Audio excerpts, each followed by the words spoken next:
Bismillahirrahmanirrahim. Assalamualaikum warahmatullahi wabarakatuh, and a very warm welcome to our dear audience. We hope you are doing well today, wherever you may be tuning in from. My name is Nurul, and I'm honored to be your MC for today's National Archives of Malaysia's webinar program, Fostering Archival Advocacy in conjunction with the International Archives Week 2023. From 12 until 16 June, we have curated a diverse range of topics that will be shared during the webinars, which we believe will be a great interest to everyone. Now, before we start, I will provide a rundown of today's schedule. Today, we will have 3 presentations prepared on the theme Good Governance of Government Records in Malaysia. Our first presenter is Mrs. Jamilah Jamal, an archivist from the Electronic Records Management section. She will be presenting on the topic of the implementation of Digital Document Management System, or DDMS, in Malaysia's public sector. For the second presentation, we have Mrs. Nurul Huda Abdullah, an archivist from Records Disposal section, presenting on the importance of implementing disposal of government records. Our third and final presenter for today is Mrs. Qahera Alian, an archivist from Consultancy and Training section. Mrs. Qahera will be sharing about the government file classification system in Malaysia. For each presentation, it will last approximately 1 hour, including a Q&A session. You can send in your questions via the Q&A box at any time during the presentation. We will collect them and address them during the Q&A session. And after each presentation, we will take a 15-minute short break. Now, without further ado, let's welcome our first presenter, Mrs. Jamilah from the Electronic Records Management section.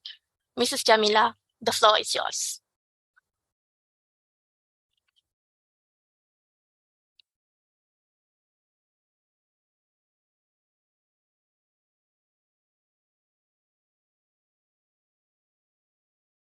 Bismillahirrahmanirrahim.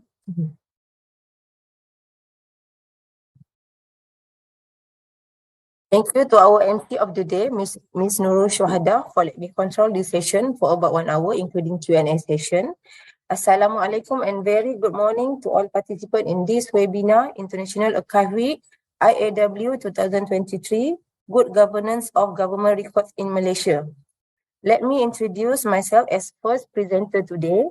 My name is Jamilah binti Jamal from Electronic Record Management section, National Archive of Malaysia. My topic is related to implementation of Digital Document Management System, DDMS, in Malaysia's public sector. Let me bring all of you to my presentation outline and as shown on your screen.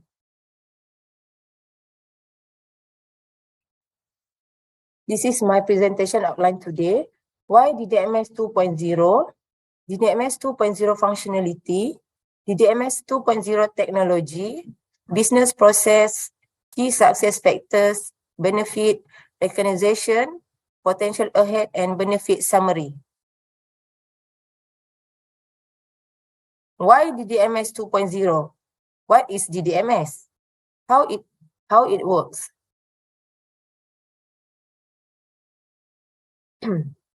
DDMS 2.0 is a centralized and multi-tenant electronic record management system that manages the open and classified official record of government of its entire life cycle, from the process of creation, capture, storage, maintenance, distribution, and disposal of record digitally and systematically. A future-proof end-to-end digital record management system. For your information, current version of DDMS is called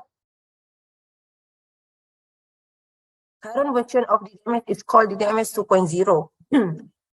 Previous DDMS was developed in 2012 until 2016. But until now, Malaysian public sector use the latest version of DDMS 2.0 as for record security with lower implementation cost.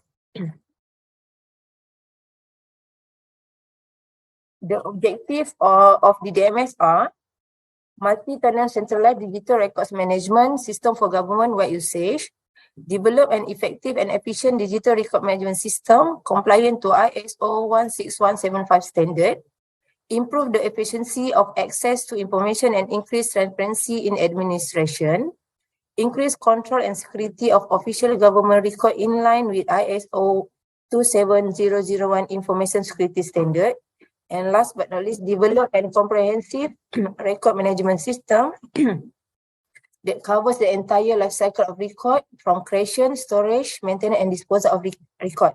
Disposal of record will be explained in detail by next presenter.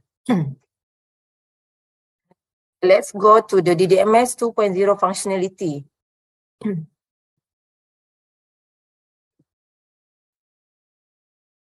DDMS comply with ISO 16175 Part 2, 2012, Information and Documentation, Principle and Functional Requirement for Record in Electronic Office Government Part 2, Guideline and Functional Requirement for Digital Record Management System Requirement.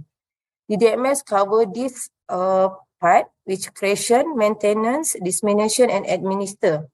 In terms of creation, record will be captured and a user will identify the record types and will be captured follow the classification file given in the system based on the function or activities that related to that particular record.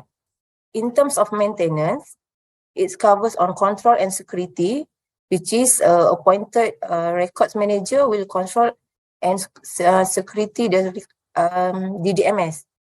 Hybrid record, which is nowadays Malaysians public sector still using hybrid record, which is physical and electronic record. DDMS also covers retention, migration, and disposal, which is system will automatically detect the period time of record and will automatically give the notification when the retention is dissemination, which record search. You will use the advanced search or normal search using keywords like Google search and retrieval at any time, anywhere, and any device. Administer is which is the administration of system itself. Okay, now we go to the DDMS 2.0 technology. This is the technology that involved in the DDMS implementation, which is ECM, Enterprise Content Management, that cover Chapter 2 and Chapter 3 certification. And then next to technology, Alfresco, Open Source Software, Enterprise Edition, and HA Architecture. And also involve DRC, which is Disaster Recovery Center for business continuity, real-time data replication for 2 hours, infrastructure platform, and data center hosting. Data center hosting is a government data center called Pusat Data Sektor Awam that I will explain later.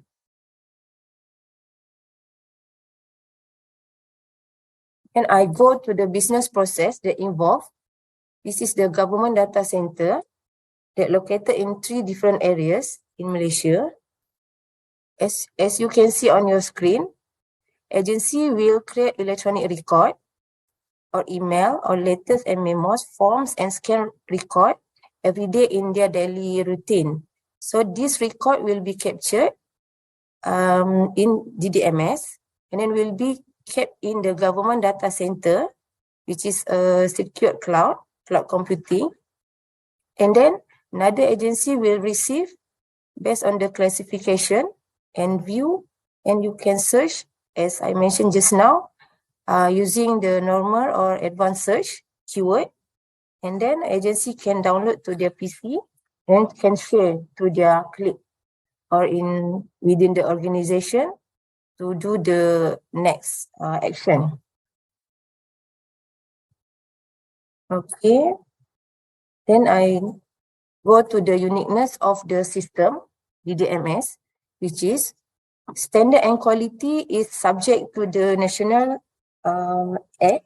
National Archives Act 2003, and international standard, which is MS ISO 16175 Part 2 to 2012, and also ICT Project Management for Public Sector of Malaysia.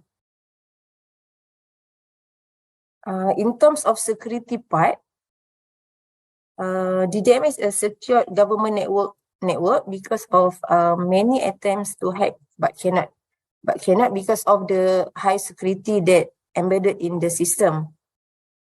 And then the security also have a HA architecture, DRC, just I mentioned just now, encrypted data at rest, data in use and data in motion, and also the comprehensive audit trail.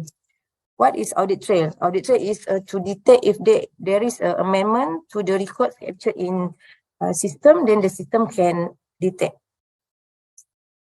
Okay, and then the technology and innovation, which is the centralized repository, it can be accessed by many users in one time because it is a centralized repository. It is a trendsetter, which is a single system to cater electronic government record management needs of multiple agencies. Because this DDMS is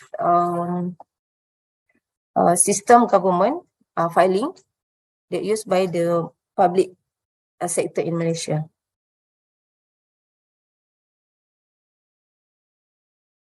Okay, let me share the strategic partnership that involved in implementation of this DDMS, which is involved Mampu, National Archives of Malaysia, and CGSO. Why Mampu? Mampu is the development of DDMS involve system developer, maintenance and infrastructure and provision of system. While National Archives of Malaysia is a subject matter expert who determine the specification of business requirement and test the functionality of DDMS 2.0 covers life cycle of record.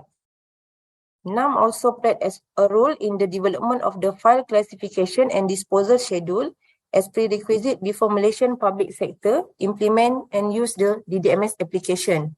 As you can see on your screen is DDMS is subject to the National Archives Act 2003 and MS ISO 16175 Part 2 2012, and it is a centralized cloud computing and it can be accessed 24/7 with multiple platforms.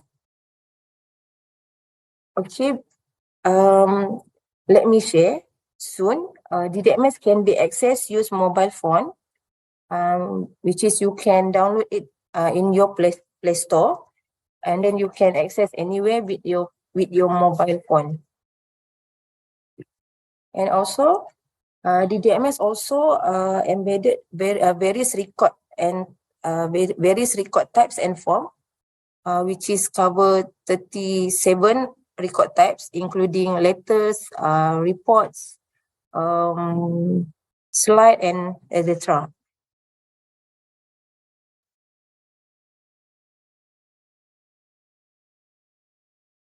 Okay, this is the innovation involved in implementation of the DDMS 2.0 in Malaysia's public sector. As you can see, this is an open source technology, as I mentioned just now.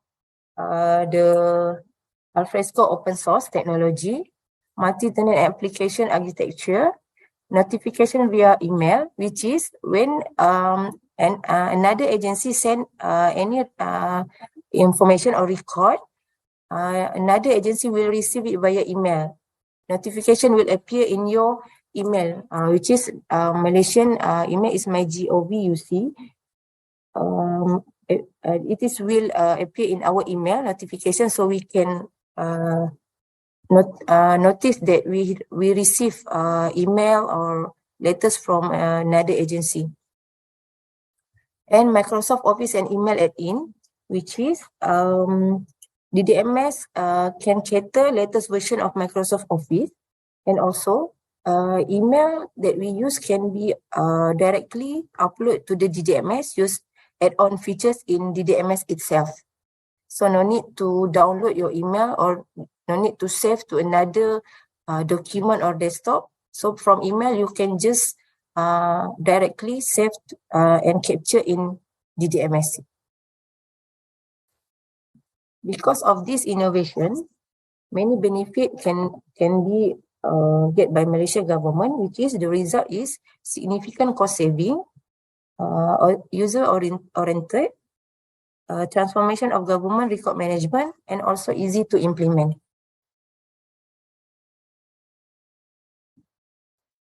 Okay, this is value delivered both to government or citizen. Let me share to you. For government, it's a cost saving because DDMS 2.0 is now is owned by Malaysia government with lower cost implementation rather than previous DDMS is high cost implementation. Increase productivity, transparency and accountability, decision making tools, and transfer of technology (TOT). In terms of citizen, it can enhancement of public service delivery because many services nowadays in digital process. So DDMS is also help public sector in Malaysia to perform the delivery services because many records can need to capture in order to further action. Next is improve efficiency, which is can save time, energy, and etc. Because we just use the digital platform. We send our information, either letters or email or memos, digitally. Then we can reduce printing paper. Create trustworthy on government administration because all transactions been recorded in the system. Okay, next. This is the result, status of implementation and way forward for public sector in Malaysia. As you can see, nowadays there are 311 agencies that implement DDMS in Malaysia public sector. They involve federal agencies, local authority agencies, state agencies, state statutory bodies, and etc.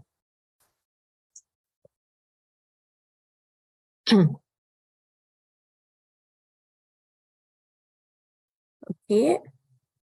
As now, 311 agencies is until 2023, but we have an estimate by 2025, we want around 500 agencies that implement DDMS in Malaysian public sector.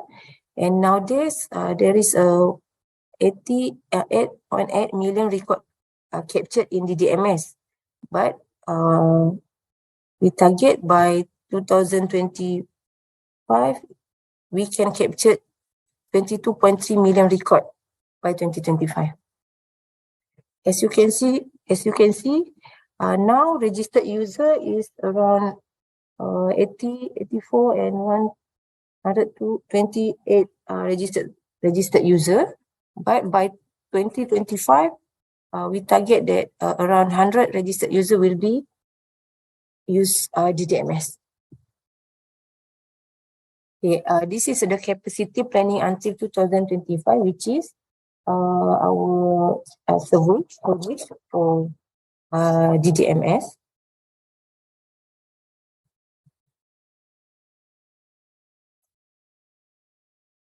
Okay, how to start DDMS 2.0?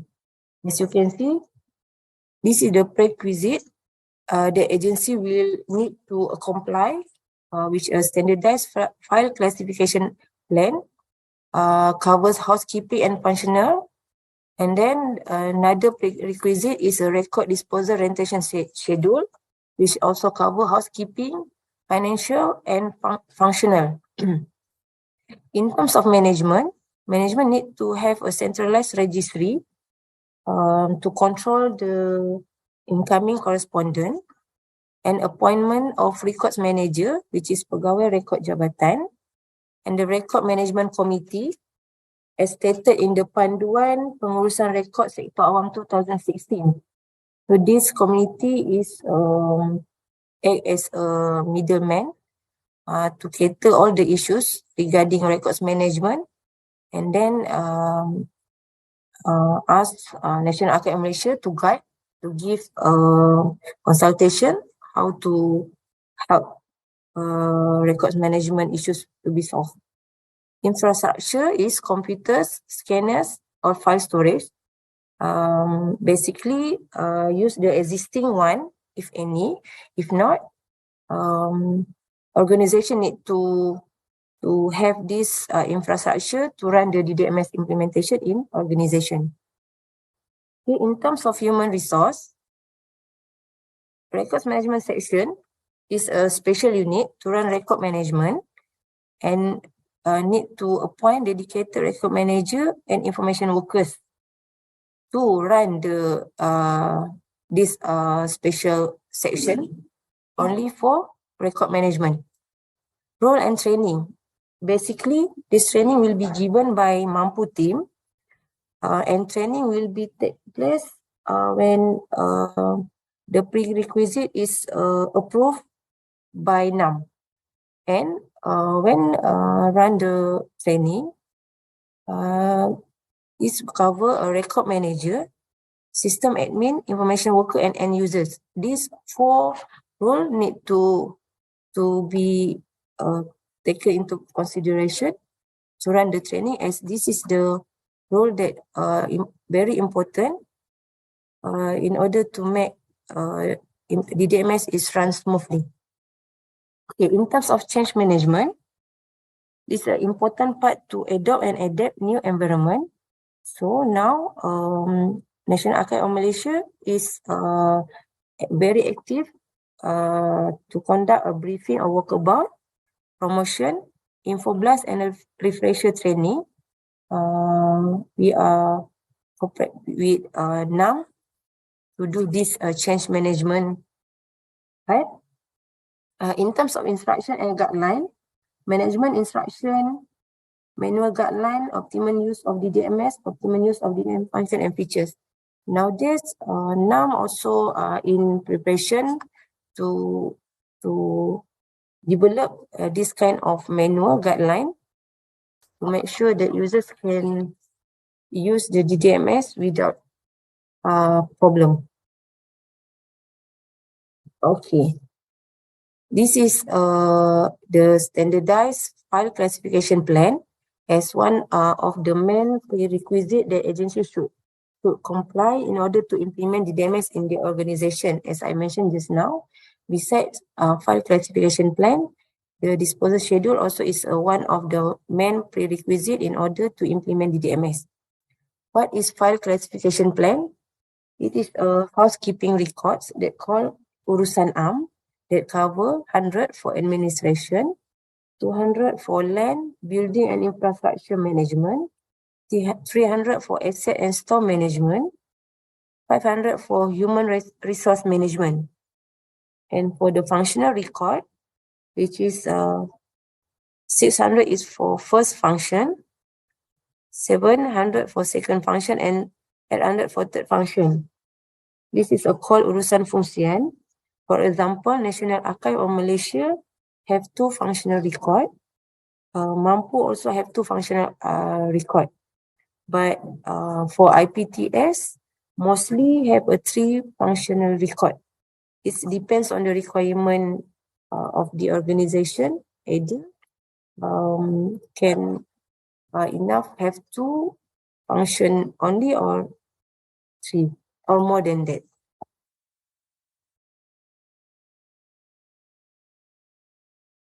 Okay, let me share the key factors for successful of this DDMS project. It is an entry point project, EPP, which is a government paperless government initiative, funding and centralized storage. MSISO 16175/2012, which is consists of 268 functional requirement, adopt and adapt in the development of DDMS. ISO 15489 in total adoption as Malaysian Standard 2223/2009 previously, and now MS 15489/2022 for Malaysian public sector.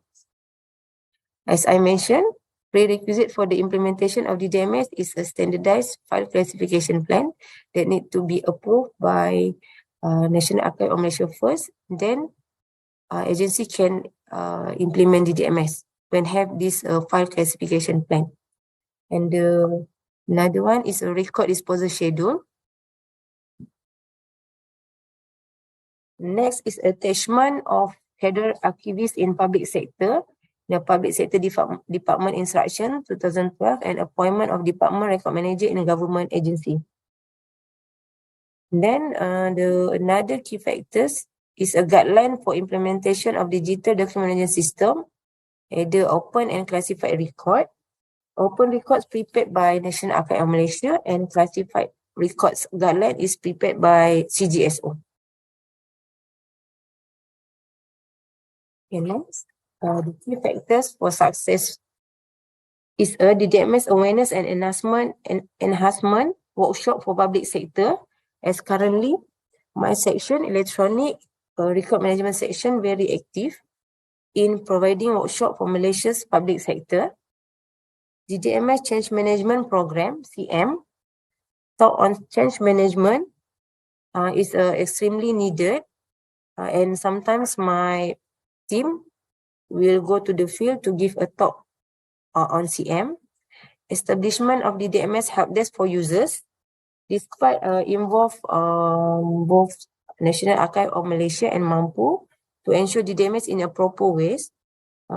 Still, because in Malaysia, environment still using hybrid record that cover physical and electronic record. So, help desk will be assist by IT officer in any organization to troubleshoot any problems occurred before deal to the main help desk in Mampu. Okay. Then next is our audit and monitoring on implementation of DDMS in public sector. This is also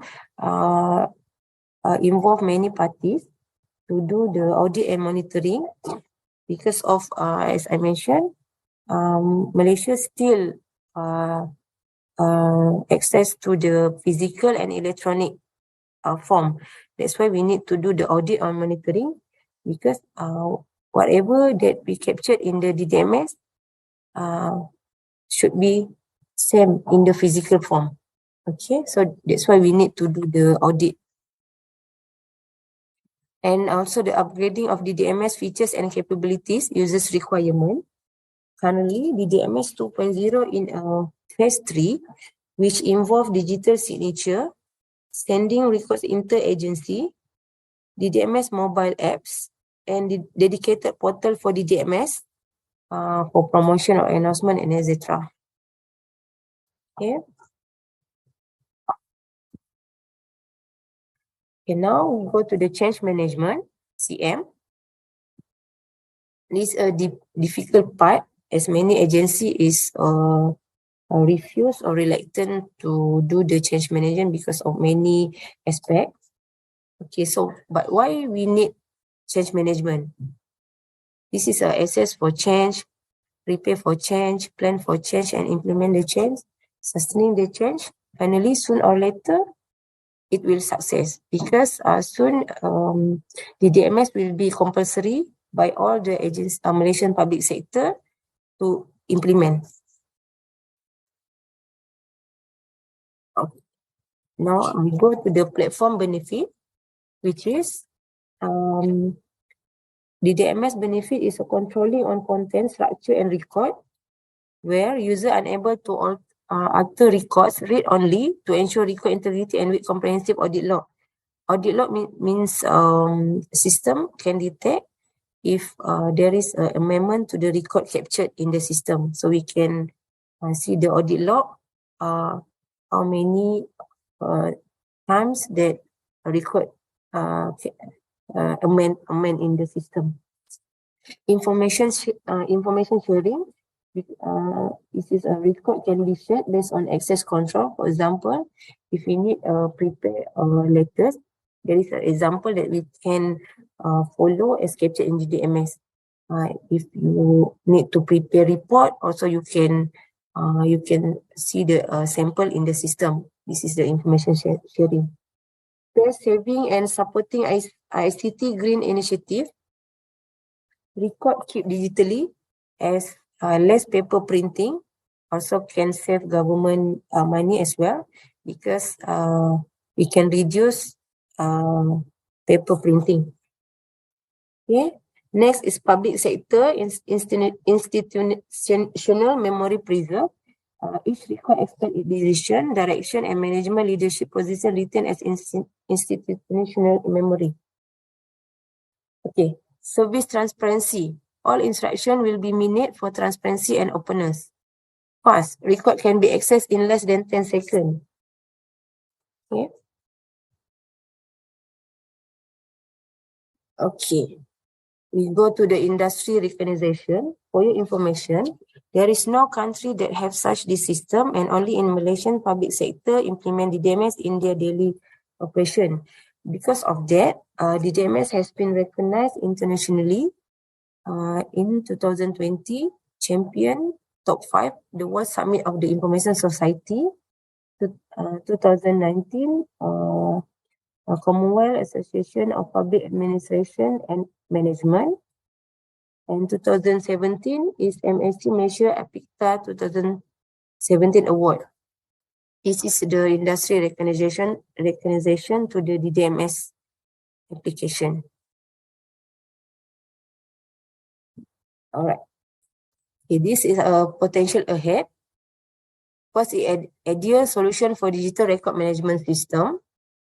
Second is proven model to create and manage record of multiple agency in a single digital repository.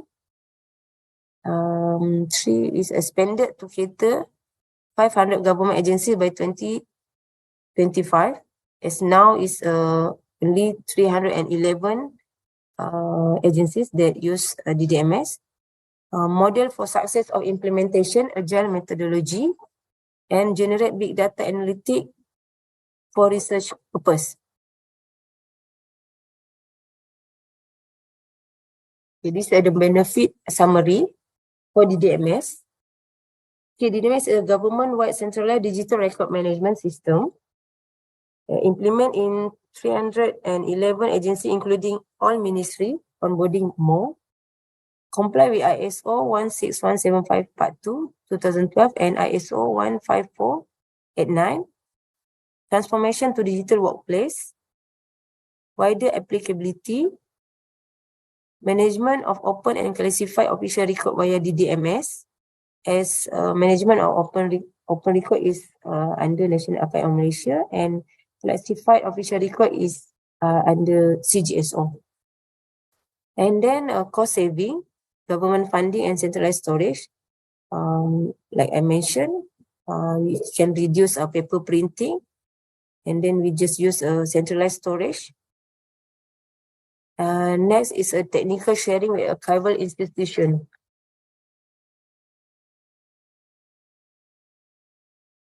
Okay.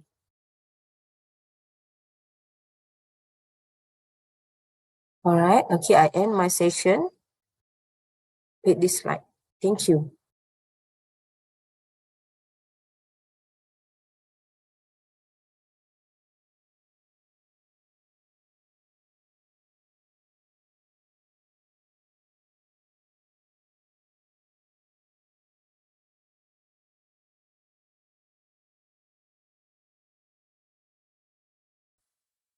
Thank you to our esteemed presenter for sharing her knowledge and expertise with us today. We sincerely hope that you found the presentation informative and engaging, and have an idea on how DDMS 2.0 has transformed the management of records in the public sector in Malaysia. Without wasting our time, we will now begin answering the questions submitted during the presentation. So for the first question, what is audit trail? Can you please explain more about audit trail?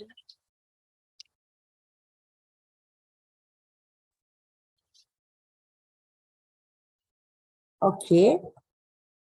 Audit trail is the one of the features that embedded in the system, that whatever that you captured and you amend, you will be sure you will be look at the audit log, which is for example, when another person transfer or send minute to another colleague, and then we can see the list of how many record that been sent to the staff in our organization, which is we can look, we can see the process from our top management, then delegate the instruction to our subordinate. That is the audit trail. Okay. For the next question, what is the highest security classification for records stored in DDMS 2.0? Then can you repeat?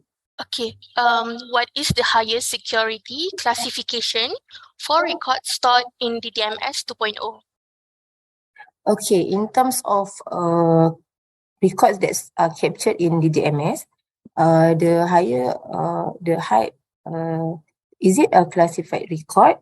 DDMS only cater confidential and limited, confidential and confidential record and open record. For the secret and big secret cannot, still not allowed to capture in the DDMS. But nowadays, DDMS only can capture confidential and open record in the system.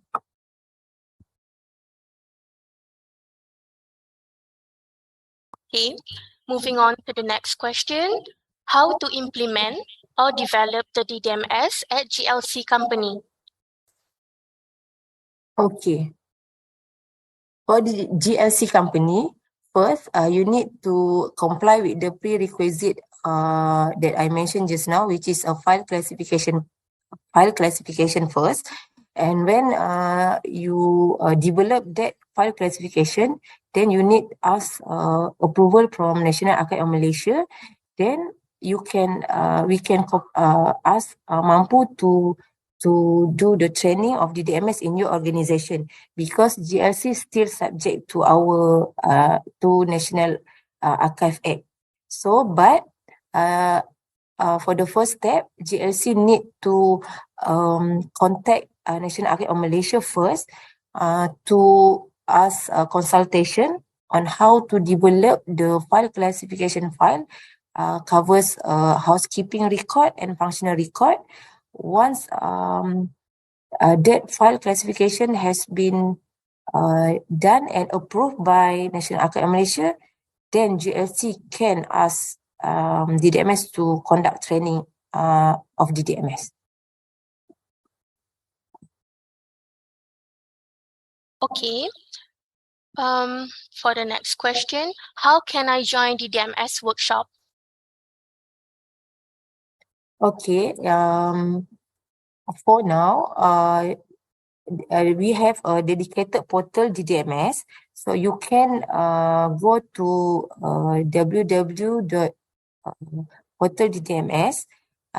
You can see all the announcement or the training that will be conduct from that portal, because any announcement will be put in that portal.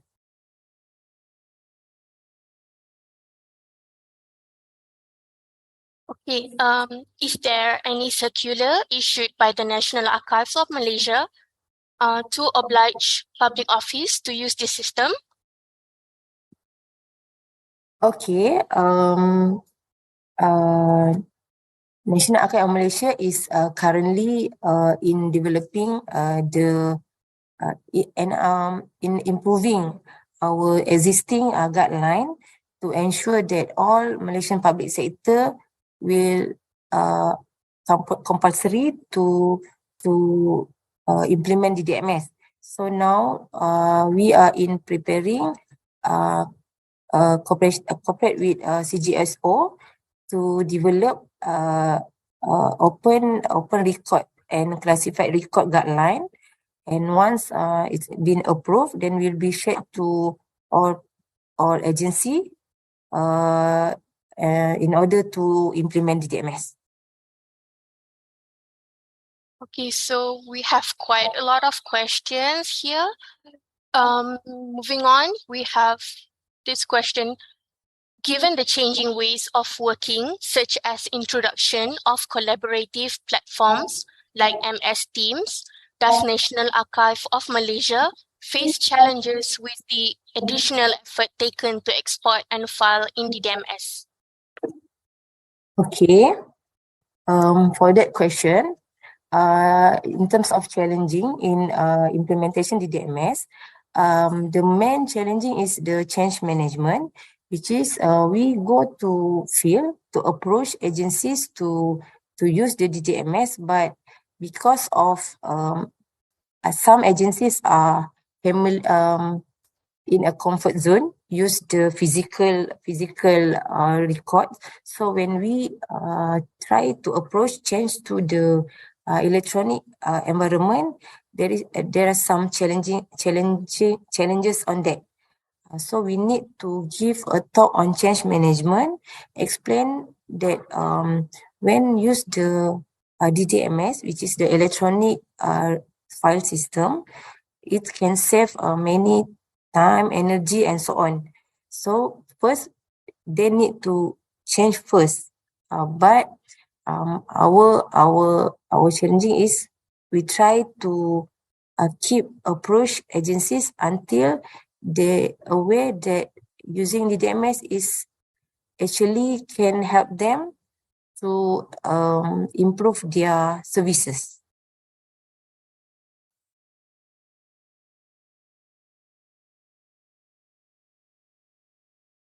Okay, so how is access control managed in DDMS? Can different agencies search and access other agencies' records?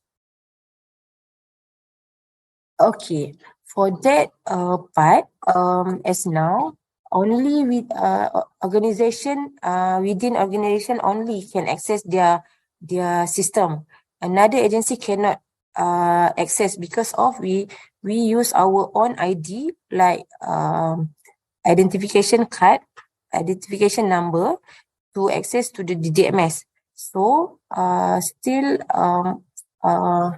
now we are not allow another agency to access to our DDMS in our organization. So when we want to send a document, we need to send via email or another platform. As I mentioned, now DDMS in a phase 3, that soon we can send our record in DDMS to another agency. But from now, still in the test stage.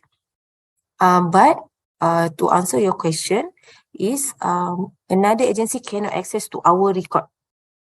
Okay.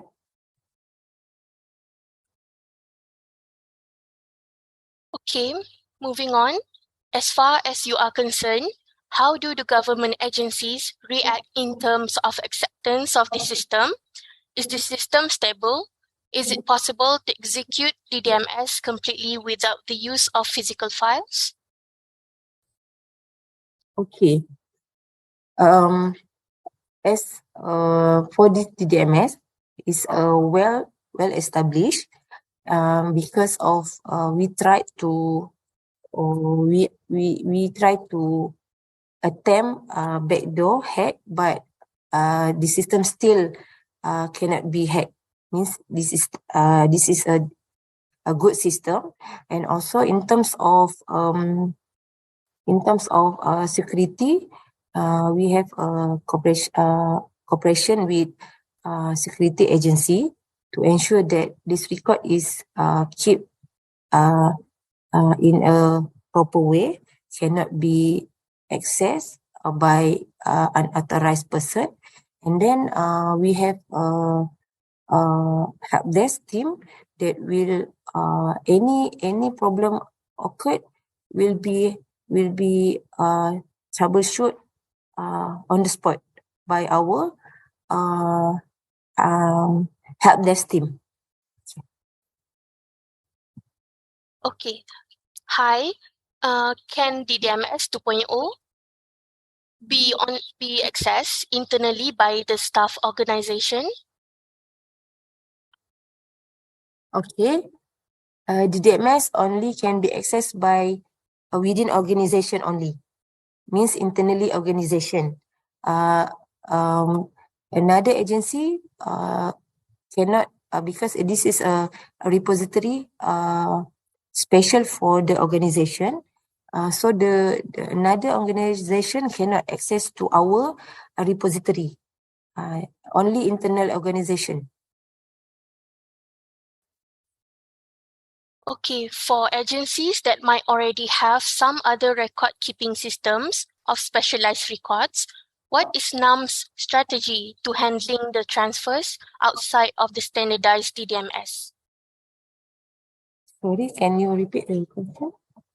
Okay, for agencies that might already have some other record-keeping systems of specialized records, what is NAM's strategy to handling the transfers outside of the standardized DDMS?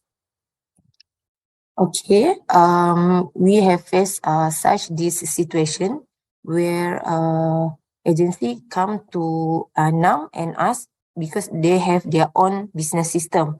So we will ask them to present their system if this their system is complied to the standard that I mentioned just now.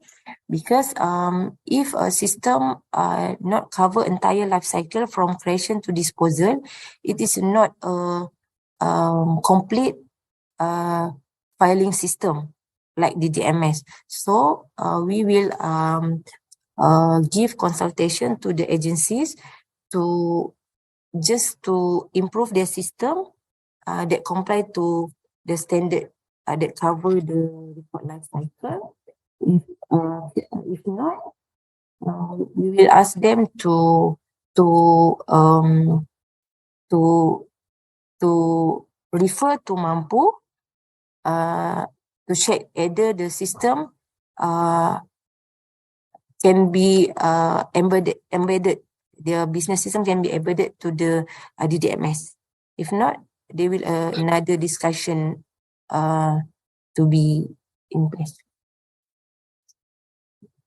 Okay, so for the next question, kindly describe further how DDMS preserve decisions, direction, and management position of each record, especially with regards to declassification, which means current record ownership of older files, and decisions to downgrade security classifications.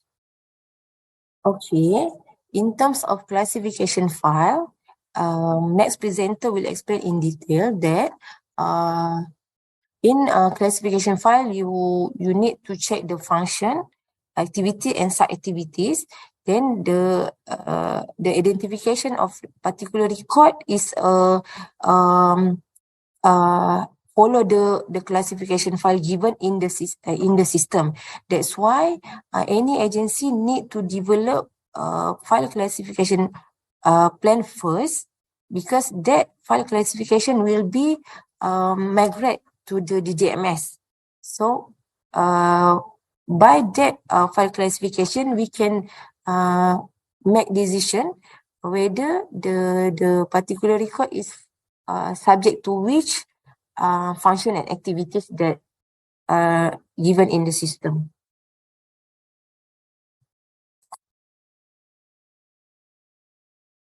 Okay, so what preservation system does NAM use to digitally preserve the records? Can you share how long did it take for DDMS to be planned and implemented? Okay. DDMS is currently preparing on the disposal stage in the system, which is when a disposal schedule is developed, it will be migrate to the DDMS, and a system will detect when the record is achieve their period of time, and then the system will detect and give a notification that the record will be disposed. Okay, after that, the record will be preserved. We have yesterday one of our presenter present on the archival management system that digital record or electronic record will be sent and keep in that archival management system.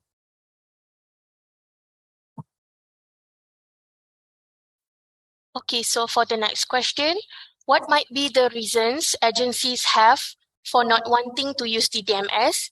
Are any of these concerns security or sensitivity related? Okay, now we approach agency to use DDMS because of the many benefit that they can get.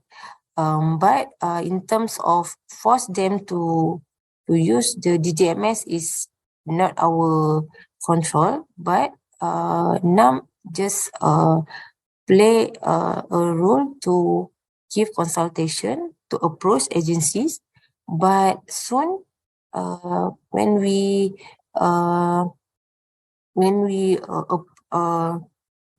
approve the guideline, agencies need to compulsory to use the DDMS. Okay, next, how did DDMS 2.0 allow agencies to customize it for their own specific requirements, or are agencies unable to customize? Okay, for now is a system that owned by Mampu. So because Mampu is a system developer, NAM just as a subject matter for records management. In terms of customize, we need to further discussion whether the requirement of that agency is suitable to customize the system. Okay, so we need to check first the requirement. NAM cannot give the answer, so we need to have a discussion with the Mampu itself as a system developer. Okay, does NAM have plans to develop another DDMS for secret records? Okay, now DDMS is in phase 3. Secret record already embedded in the system because it's a DDMS phase 2. Now secret record can be captured in the DDMS with the high security because agency or users need to access with the OTP, one-time password, like our online banking, use the TAC. So that one is already in cooperate with the CGSO to cater the secret record that captured in the system with the OTP, one-time password use. Okay, so what is the procedure to dispose digital records? What is? What is the procedure to dispose digital records? Okay. For the digital record disposal, like I mentioned just now, that disposal schedule will be migrate to the DDMS itself. So the DDMS will give notification when the time retention period time. The disposal process is we need to check if that digital record is have a value record, so we need to transfer to archival management system. Okay.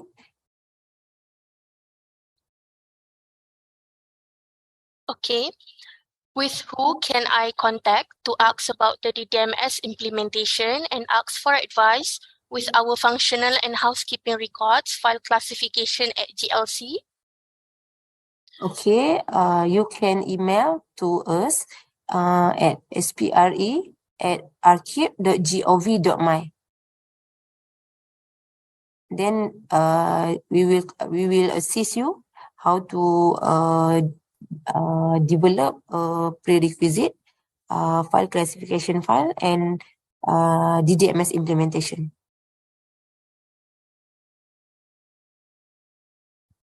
Okay, so how does NAM deal with the instant messaging application such as WhatsApp? Because a lot of agencies use WhatsApp to communicate.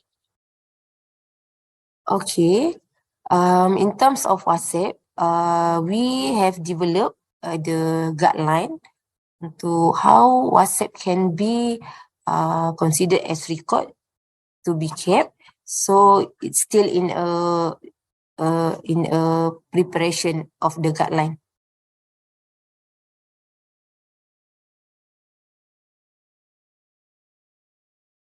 Okay. Where can I see the sample interface of DDMS 2.0? Okay, you can access to the portal DDMS in a Mampu website. That portal will be will help you to check the information announcement and the DDMS interface itself. Okay, is DDMS also a digital preservation system? If not, can NAM directly extract records in DDMS for archival? Okay, DDMS is only for current record, which is for the daily transaction.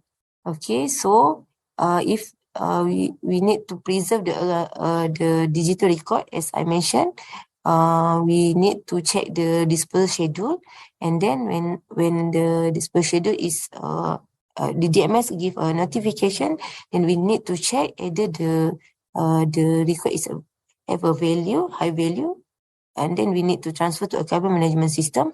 If not, we can delete it by in a proper way. So you need to do the procedures of disposal record, like fill up form. You need to get the approval first from NAM, and then you can dispose your digital record. Okay, we have a lot of questions left, but since we are running out of time, I will let Mrs. Jamilah to answer these questions and by typing, by answering it in the question box. So thank you, Mrs. Jamilah, for your brilliant insights. With that last question answered, we will have a 15-minute break before we continue with the next presentation. Please use this time to stretch your legs, grab a snack, and use the restroom if needed. We'll be right back after this short break. Thank you.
Hello, we are back again to continue with the second presentation. For the next presentation, we have Mrs. Nurul Huda Abdullah from Records Disposal section presenting on the importance of implementing disposal of government records. Without further ado, let's welcome our next presenter, Mrs. Huda.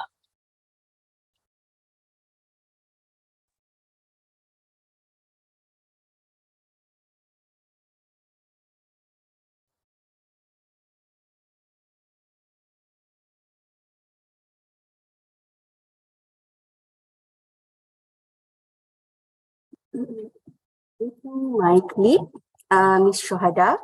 Assalamualaikum dan hello everyone. My name is Nurul Huda.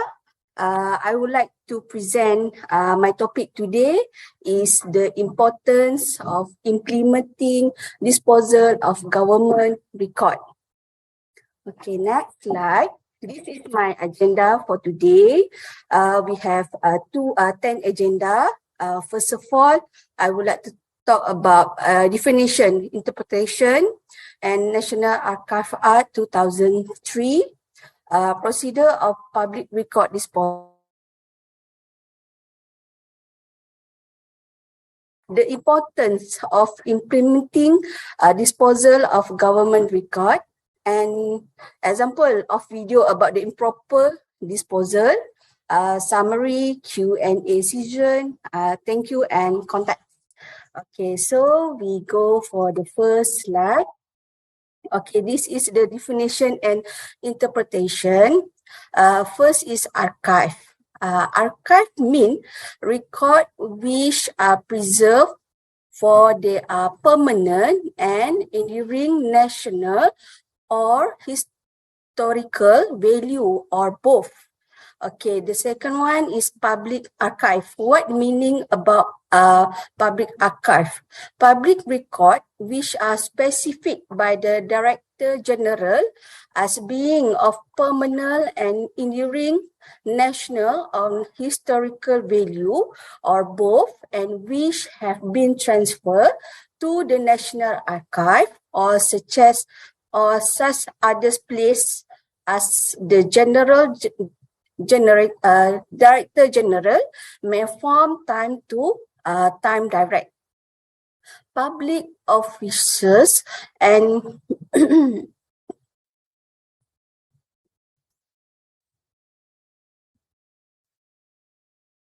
public office, an office of the federal government or the government of any state or the office of any local authority, a statutory authority or government enterprise. Okay, the next one is public record. Public records mean record officially received or produced by any public office from the conduct of its affair or by any public officer or employee of the public office in the course of his official duty, and included the record of any government enterprise, and also included all record which on the coming into operation of this act are in the custody or under the control of National Archives of Malaysia, established under the National Archives Act 1966. Okay, concluded. What's meaning about the concluded? Conclude is relation to a public record, mean no further action is required to taken on the record. Disposal, the meaning of disposal is the manner of managing the segregation of record with view to destruction, transfer, or otherwise. Okay, number 7 is acquisition, to acquire by way of transfer, purchase, donation, bequest, gift, or otherwise. And destruction, the art of destroying, of eliminating any type of record by any means. Preservation, Okay, the meaning of preservation is the totality of process and operation involved in the physical protection of public record and archive against damage or deterioration, and in the restoration or repair of the such record and archive.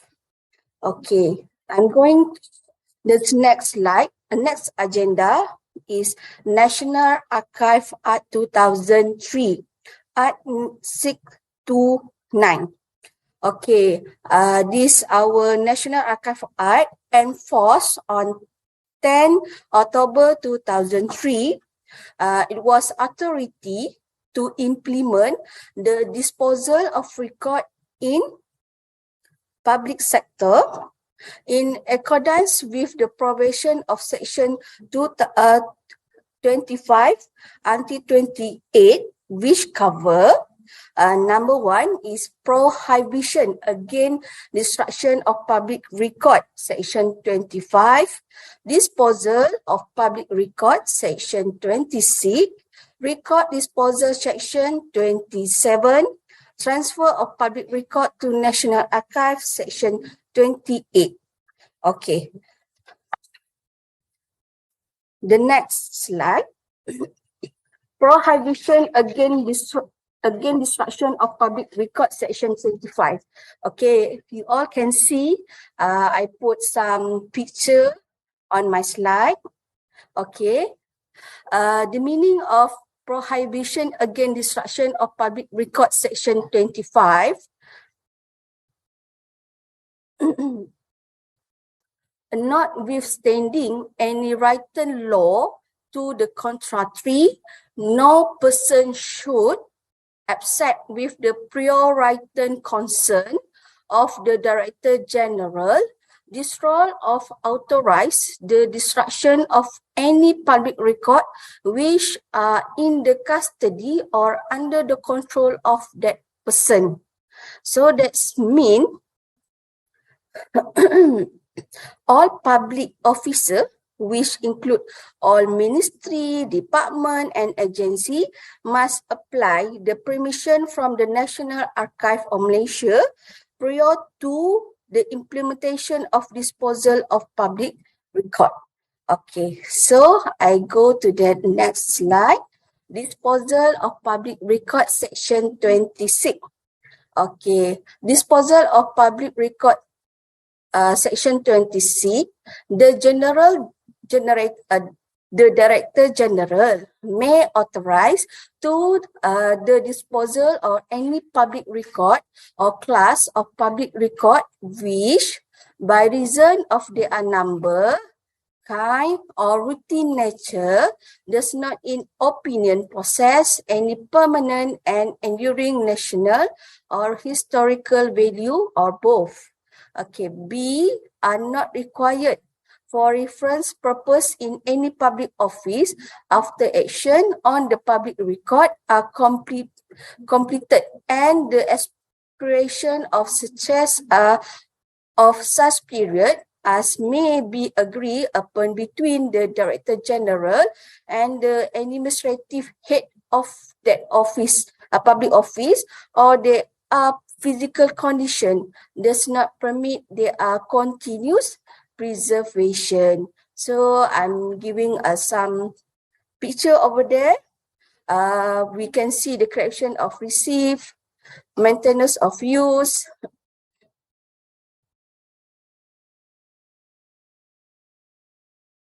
dispository,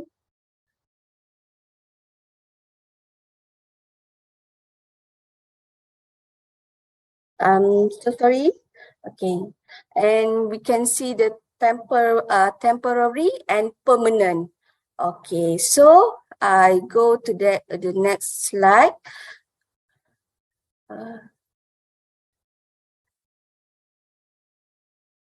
Okay, record disposal schedule.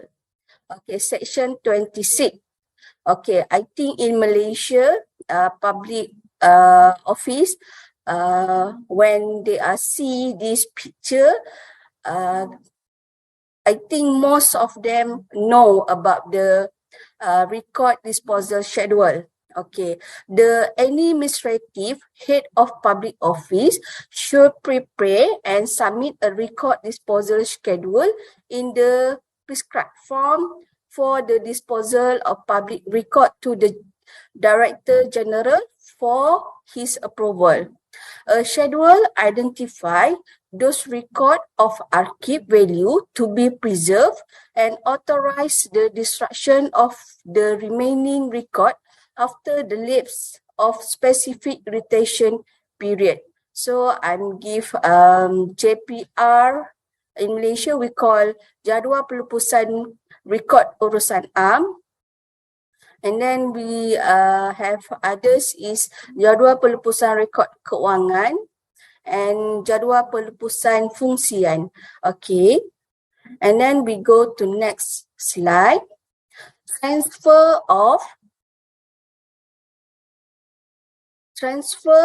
of public record to National Archives Section 28. The public record which are in the custody or under the control of the public office should be transferred by the administrative head of public office to the custody and control of National Archive. Okay, I give some example picture at our center record. Okay, that is example from public office transfer their record to our center record. So, sorry, sorry, can you give me 1 minute?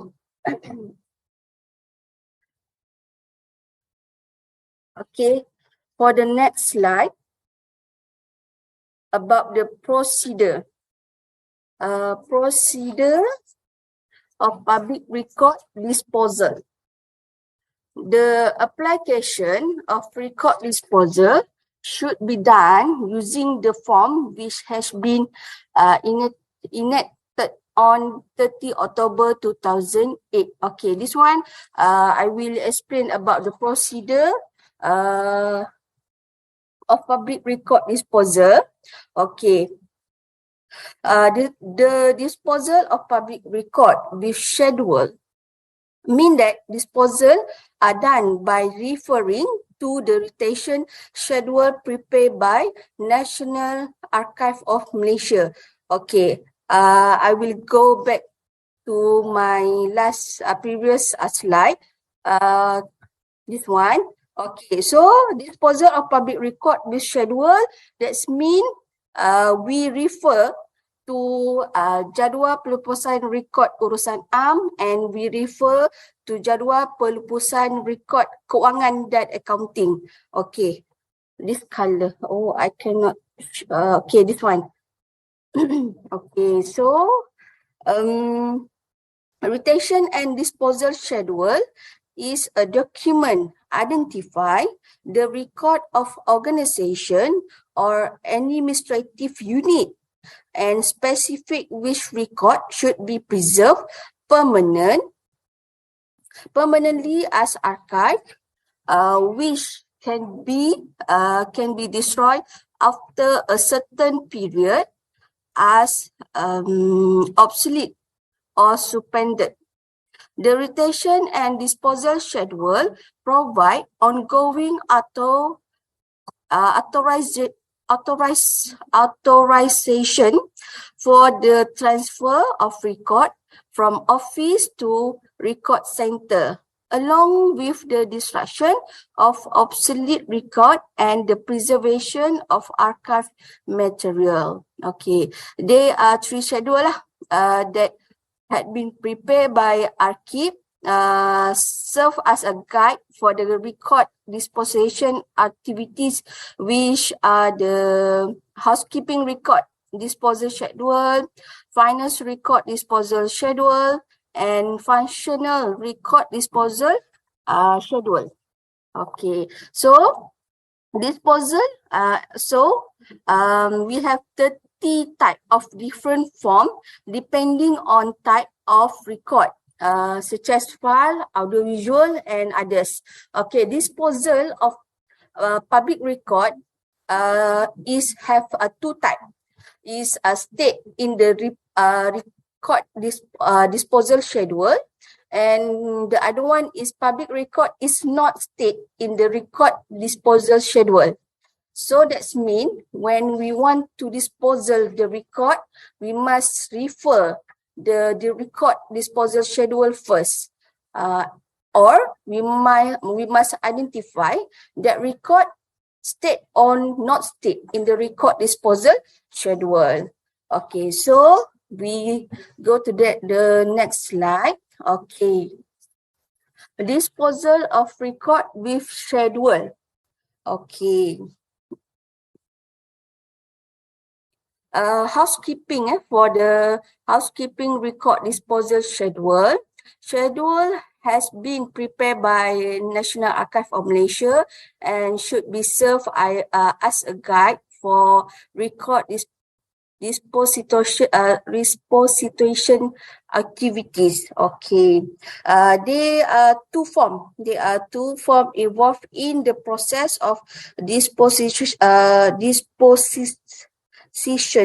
of the public record, which are archive form 2/2008 and archive form 4/2008.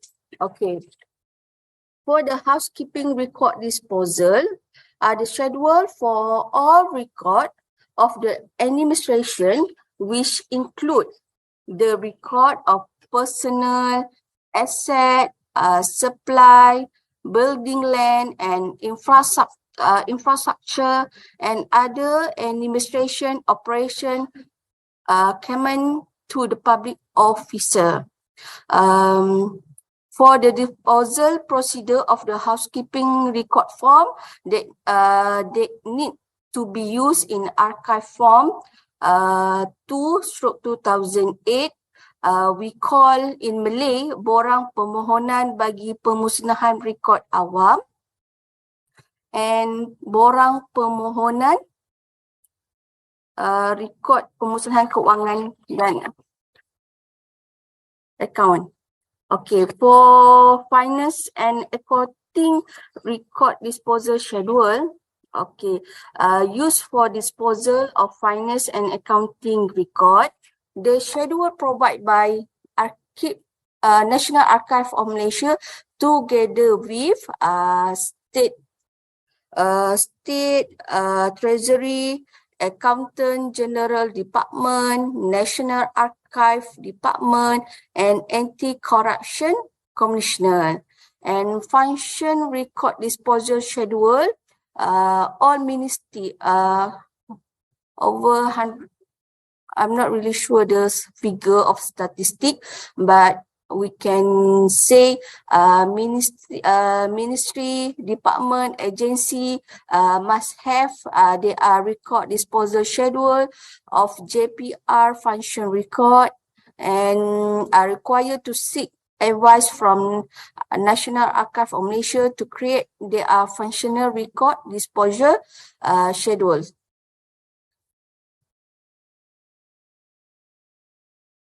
Okay, so the next slide. Okay, disposal based on the disposal action specific. Destroy, transfer to National Archive, permanently keep in the department. Approve of disposal between 40 days working, 40 working day, such as like I says before, Form 2 and Form 4. Okay, and one copy of the application form has to be submitted. Okay, so this is our example for the form. Okay, application form for destruction of public record. We using form archive 2/2008. Okay, and then we using form archive 4/2008 application form for destruction of financial and accounting. Okay, in order to complete the process of disposal by schedule, public officer need to separate record to be destroyed from those that are still required for reference. They also must ensure that record to be destroyed has a number and subject title as in the departmental record disposal schedule, finance or housekeeping record disposal schedule. The relevant form need to be complete with number and type of record to be destroyed in term of late in the record meter.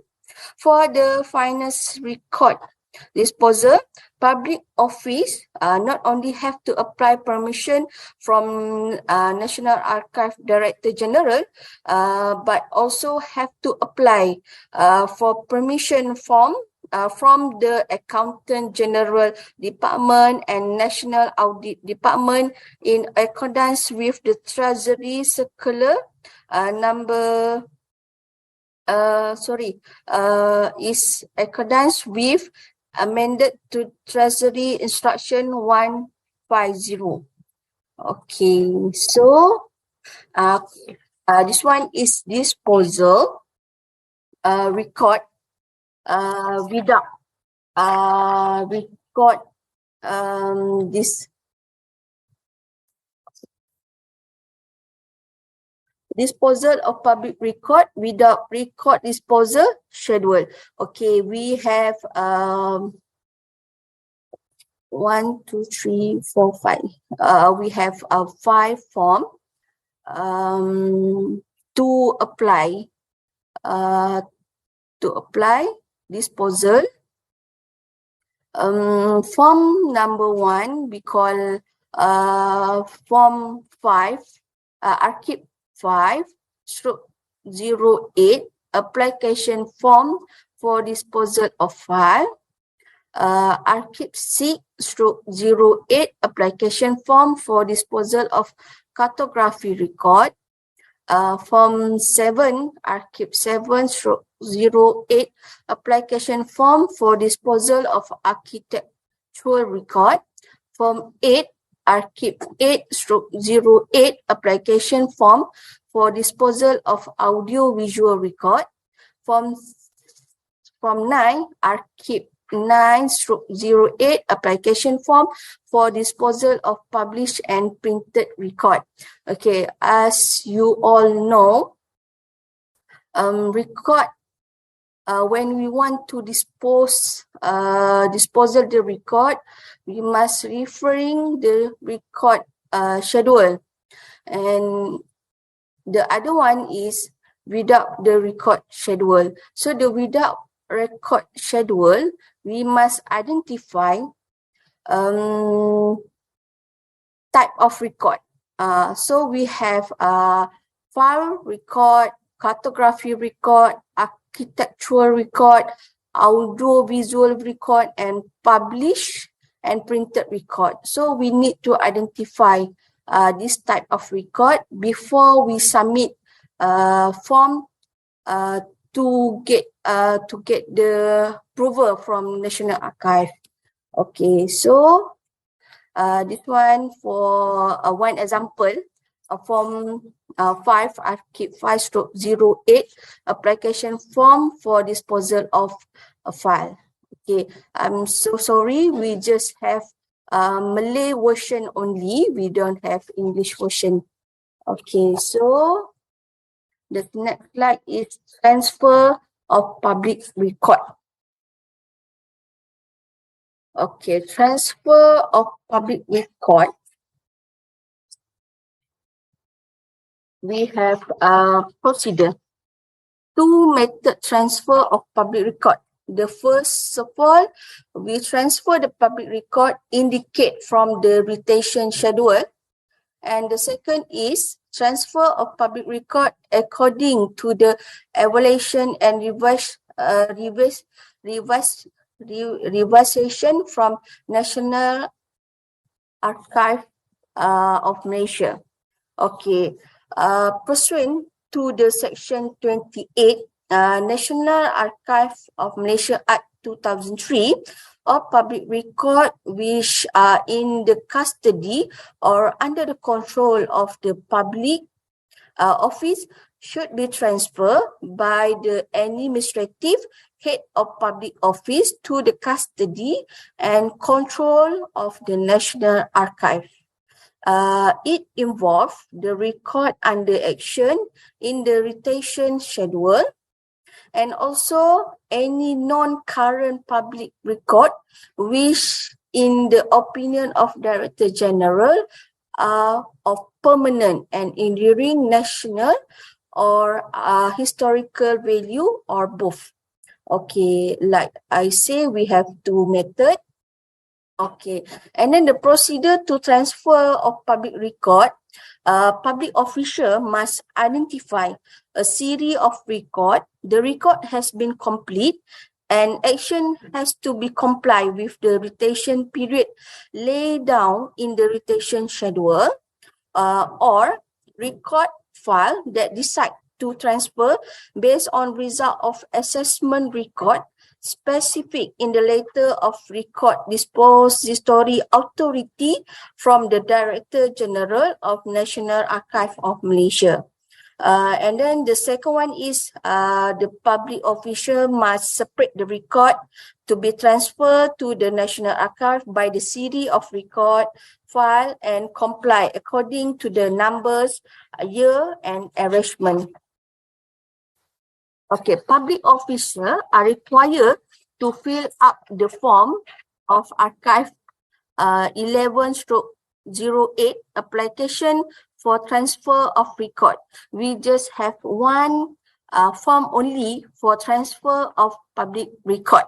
Okay, and then the public official also must submit 2 copies of the application for transfer record to the National Archive of Malaysia, and then receive the letter of transfer of public records from National Archive of Malaysia and make appointment with National Archive of Malaysia Record Center in Petaling Jaya for the transfer process.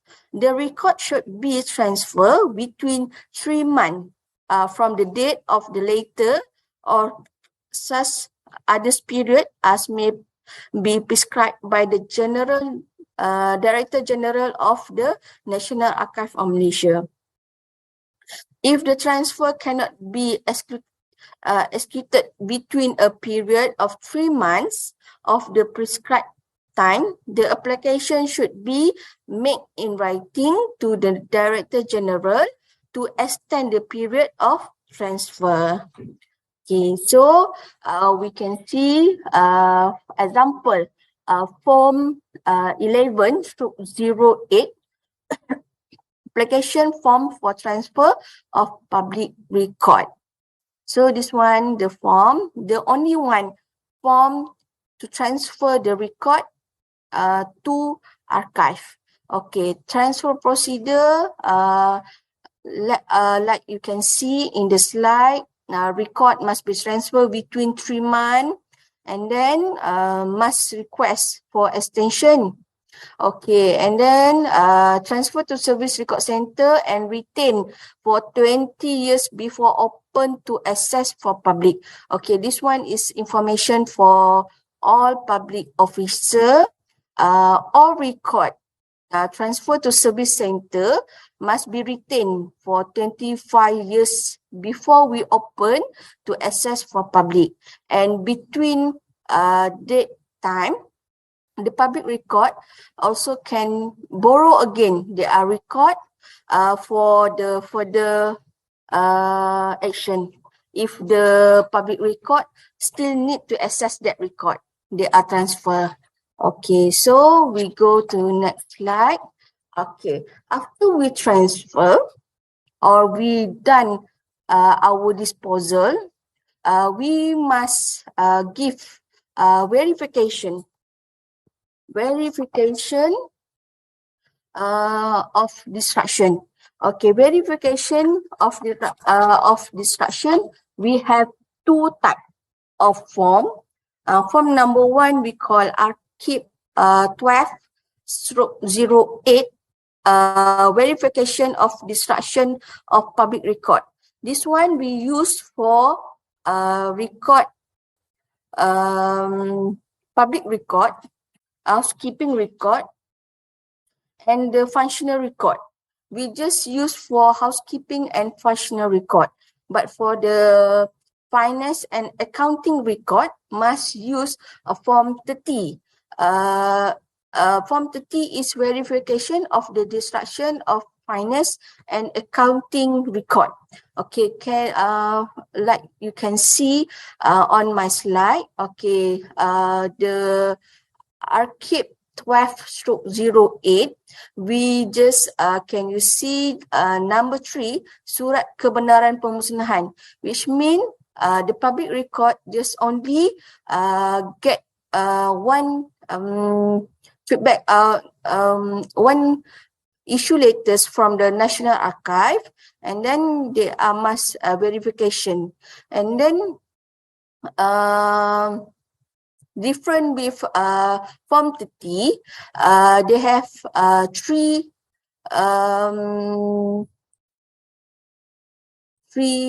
approval from national. Of course, the first is National Archive, second is Treasury, and number 3 is from Accountant National. And then we go to the next slide. Okay, so what can I conclude for the procedure of application for disposal?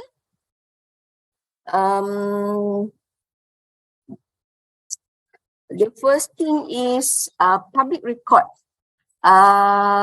should identify series of record. The record has been completed and action has been complied with the retention period specific in the record disposal schedule. And then SR record was set to be destroyed. Okay, and then for record that have been decided destroyed, public officials are required to fill up the form as follow. We have archive 2/08, and then we have archive 30/08 for application of electronic record. And then the last one is finance 4/08 archive application of destruction of record finance and accountant. And then submit one copy of the application of destruction of public record to National Archives Malaysia Director, and then receive letter of permission from destruction of director, and then this record must be destroyed within 3 months from the date of the letter of permission for destruction. And then once the record in physically destroyed, the confirmation that the record has been destroyed should be notified to the National Archives of Malaysia within 1 month from the date of the destruction by using the following form, such as form 12/08 and 30/08. Okay, between 1 month. Okay, and then for the transfer, we using the archive form 11/08, and then must submit two form to National Archive, and then receive the disposal session consent from the National Archive between 40 days working, and then can transfer and then after the receive can transfer the record to the record center between 3 months. Okay, so I'm going to next slide. Okay, this one is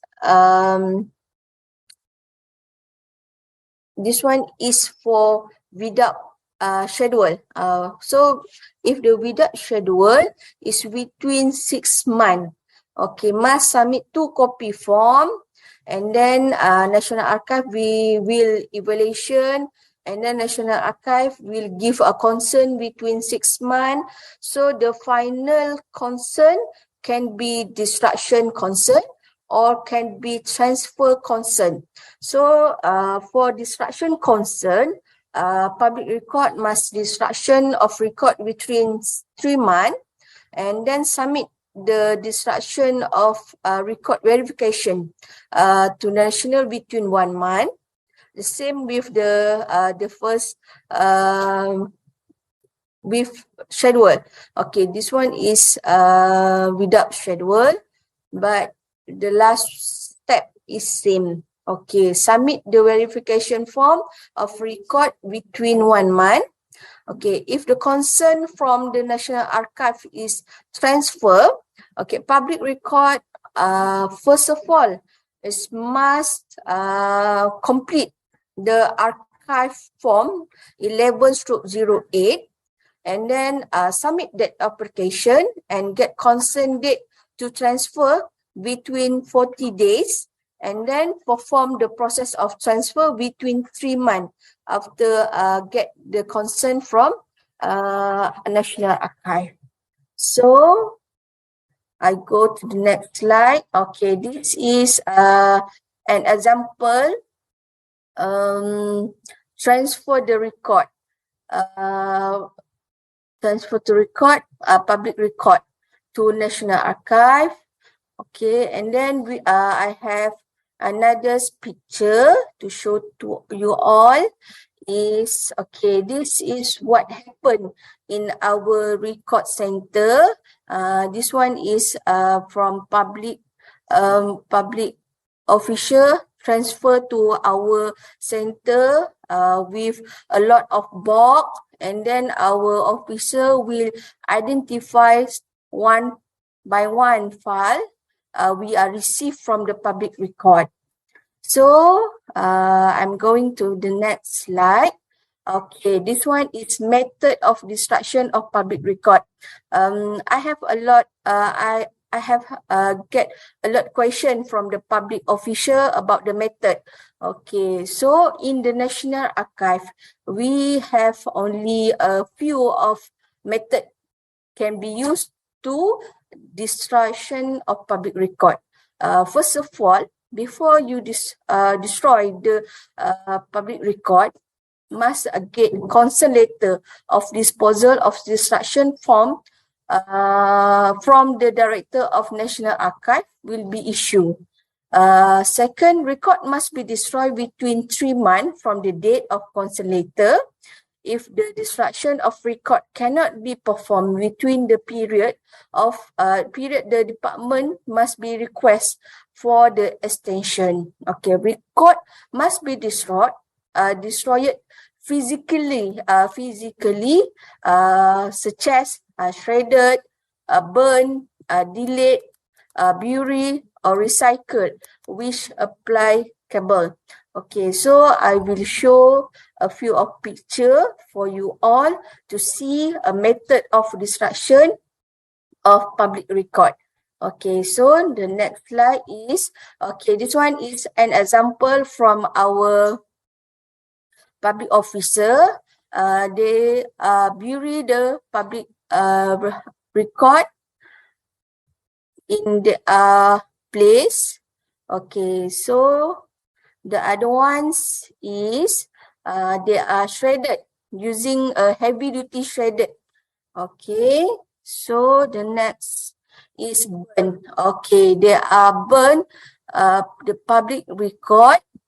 Like you can see, they are just burn using like barbecue, just like barbecue with a small quantity of public record, and they are doing in the open space at the school. This one is an example. Okay, and then we also using the incinerator. Okay, this is for the lash of public record. Okay, so we go to the next slide. Okay, this is what about my topic actually. Okay, the importance of implementing disposal of government record. Okay, before I'm talking about the definition about the National Archives Act, and then I'm talking about the procedure with schedule, without schedule, and I'm talking also about the method of destruction. Okay, this is the important when we implementing disposal of government record. Okay, this is the important thing we get. Okay, destruction of record is the final stage in record management, whereby record which are no longer worthwhile or need in terms of administration. Breaches of law are shorted and disposed of in accordance with the set procedure. According to the Section 7 of the National Archives of Act 2003, were one of the function of the Director General of National Archives of Malaysia to examine records which are in the custody or under the control of the public office, to identify records which are of permanent or enduring national or historical value, or both, and to advise to the creation, maintenance, storage, use, and disposal of such record. So that's mean we must give the advice from the first step, creation from the public record, and then how to maintenance, and then how to storage and use and disposal, the final step. Okay, so before we do the disposing, we all must understanding what information we want to keep, and disposing of information that's not longer need is an important part of effective information management. We just save public record what we need, and we disposing of information that is not longer needs. Okay. However, disposal must be done responsible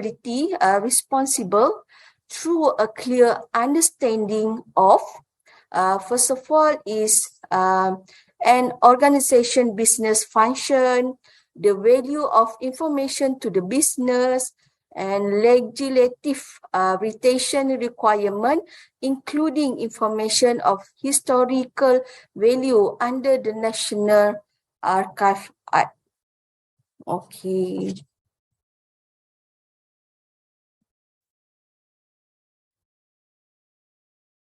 Okay.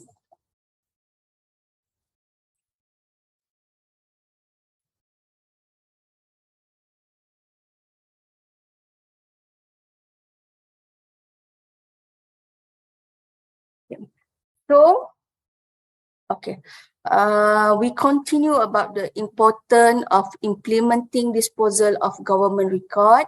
Okay, we must understand about the administrative value. Record with administrative value are those need to determine the policy and procedure necessary to carry out the activity of an organization. Okay, previous record help us for better future planning. Okay, so the first we must know about the administrative value.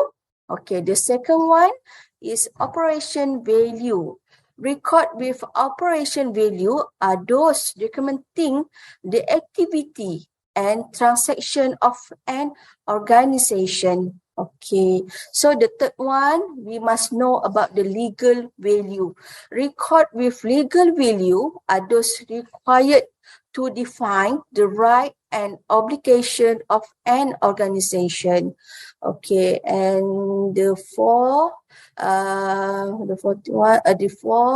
archive value, record with archive value are those which should be preserved permanently. So before we disposal of government record, we must know about the value of record.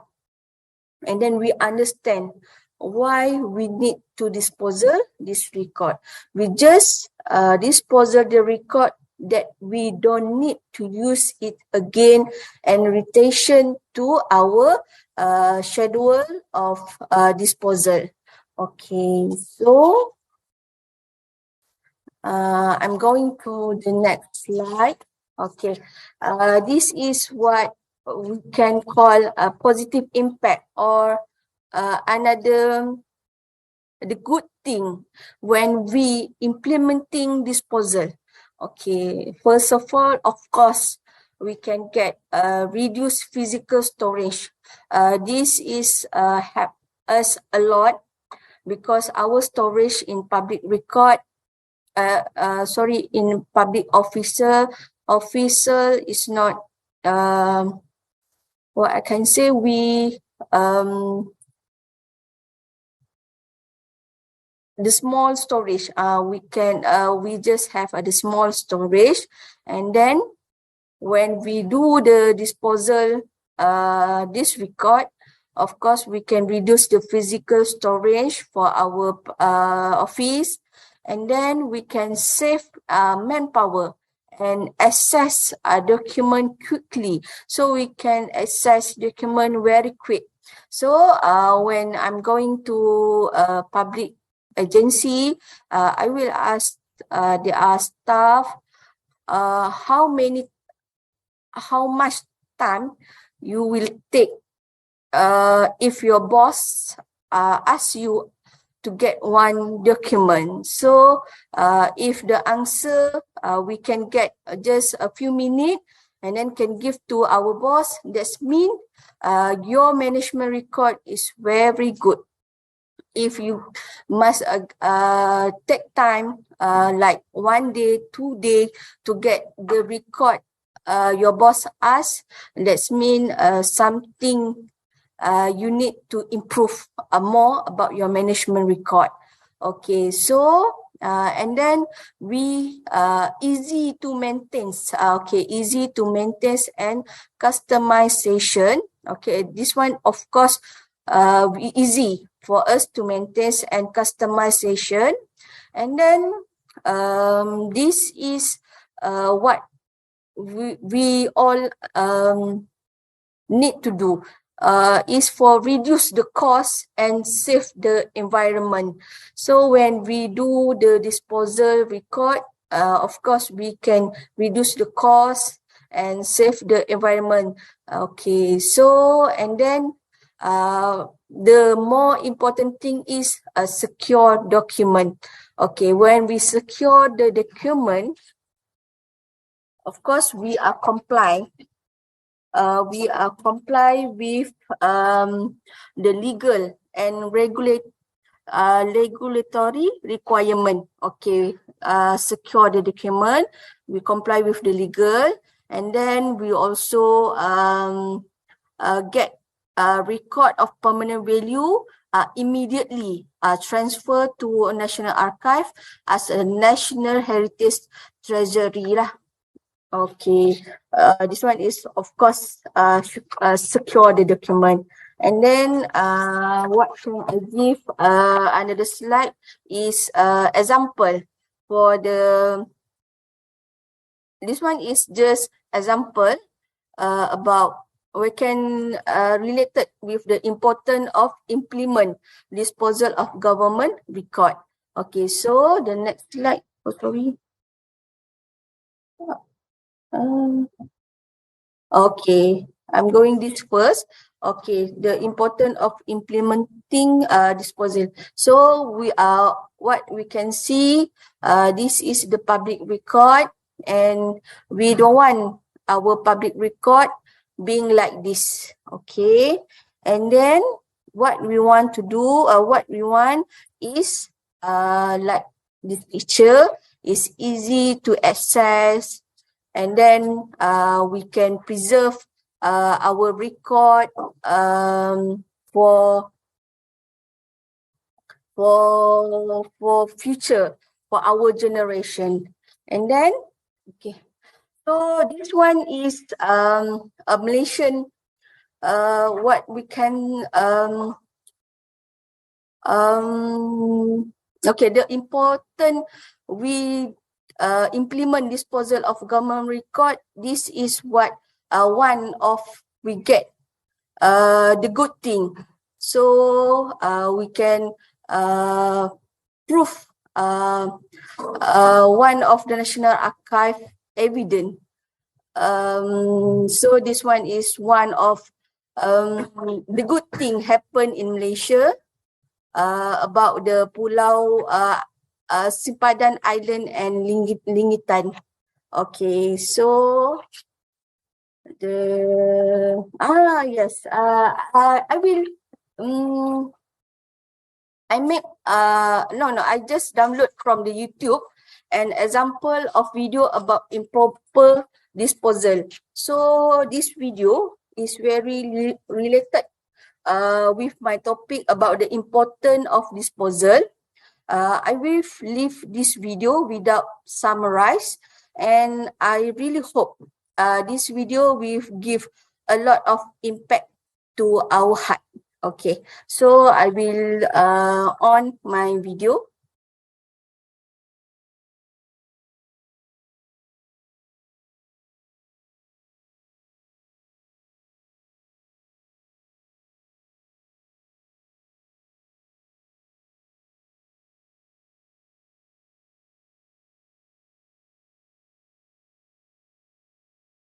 Dengar suara tak dengar. Tak keluar.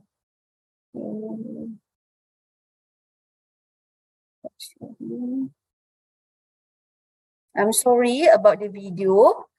Just wait a few seconds. I can get from the my clip will help me.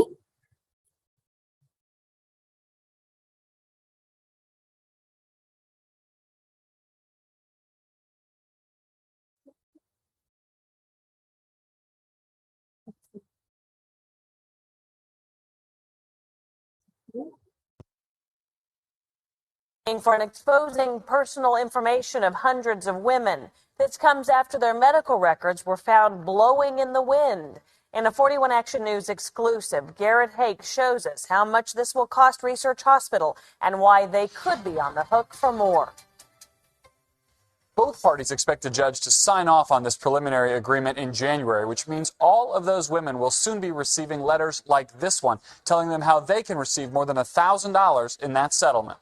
On May 19th, wind gusts took thousands of pages of patient records improperly disposed of in a dumpster outside Research Medical Center and scattered them for blocks. The records contain the addresses, social security numbers, even procedures performed on hundreds of women, ages 17 to 87. 41 Action News obtained dozens of the documents, which we tried to return to their furious owners. I honestly feel violated. This is really uncomfortable to me. In June, attorney Maureen Brady filed a class action lawsuit against Midwest Women's Healthcare Specialists, the private practice responsible for the records. These women have trusted their doctors with their most private information, their information about their bodies.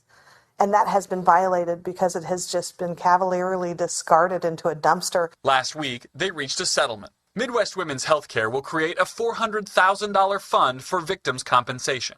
The amount each takes home depends on how many victims come forward. A draft letter prepared for members of the class action suit anticipates a minimum payout of $1,117. The women will also receive 2 years of free credit monitoring, and the doctors group says it will retrain its staff on handling patient records. A spokesperson for Midwest Women's Healthcare says they are, quote, pleased to have reached an agreement that is satisfactory to all parties. The loss of all of those documents could subject Midwest Women's Healthcare to enormous fines from the federal government for not following federal HIPAA guidelines. A spokesperson for the office investigating that case says they are still actively reviewing it. In the newsroom, Garrett Hake, 41 Action News.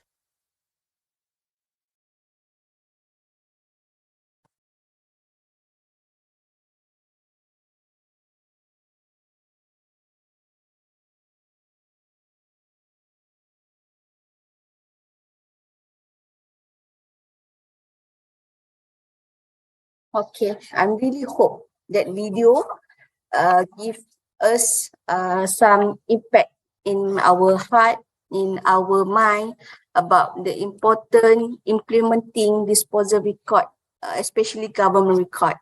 Okay, summary. I just give a few of picture about the good and the one is good keeping record, and the second one is the learn, practice, improve.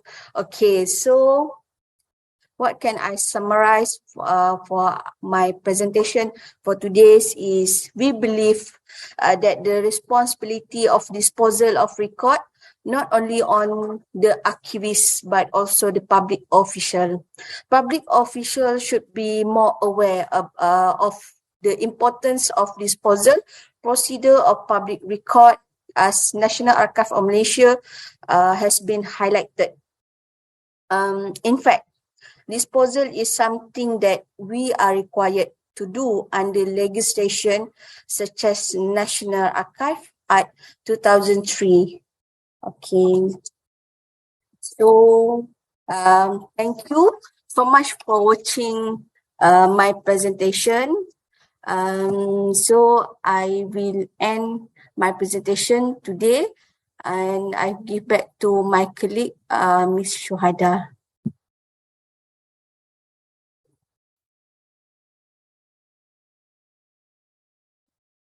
Thank you to Mrs. Huda for sharing her knowledge and expertise with us today. We sincerely hope that you found the presentation informative and engaging. Since we are running out of time, we will only be taking 2 questions submitted during the presentation.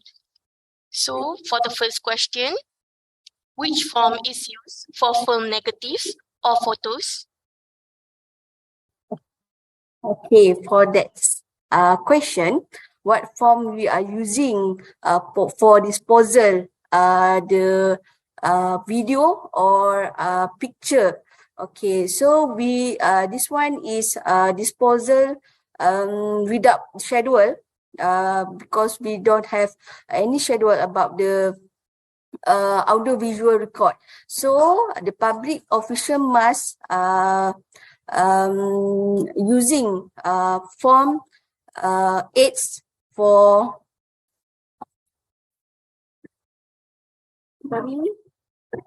just give me a few second. Okay, form 8/08 application form for disposal of audio-visual record. So this so public record must submit their form to the National Archive for disposal of audio-visual record. Okay, the next question. Okay, for the last question, how do you make sure every department transfers valuable records? Is there any enforcement? Okay, how we ensure? Okay, the first of all, I would like to thank to all public official have awareness about disposal record of government. Okay, we receive a lot submitted form from the public record to disposal and to transfer the value record to the National Archive. Okay, thank you, Mrs. Huda, for your answers. So with that last question answered, we will have a 15-minute break for now before we continue with our last presentation for today. Please use this time to stretch your legs, grab a snack, and use the restroom if needed. Thank you for your time. We'll be right back after this short break. Thank you.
Welcome back.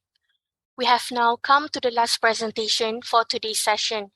Our last presenter, Mrs. Qahera Alian, an archivist from the Consultancy and Training section, will be presenting on the government file classification system in Malaysia.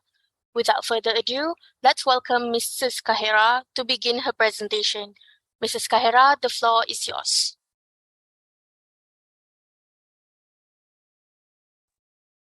Thank you, the moderator, and Assalamualaikum and a very good morning, everyone. So before I start, allow me to share my presentation.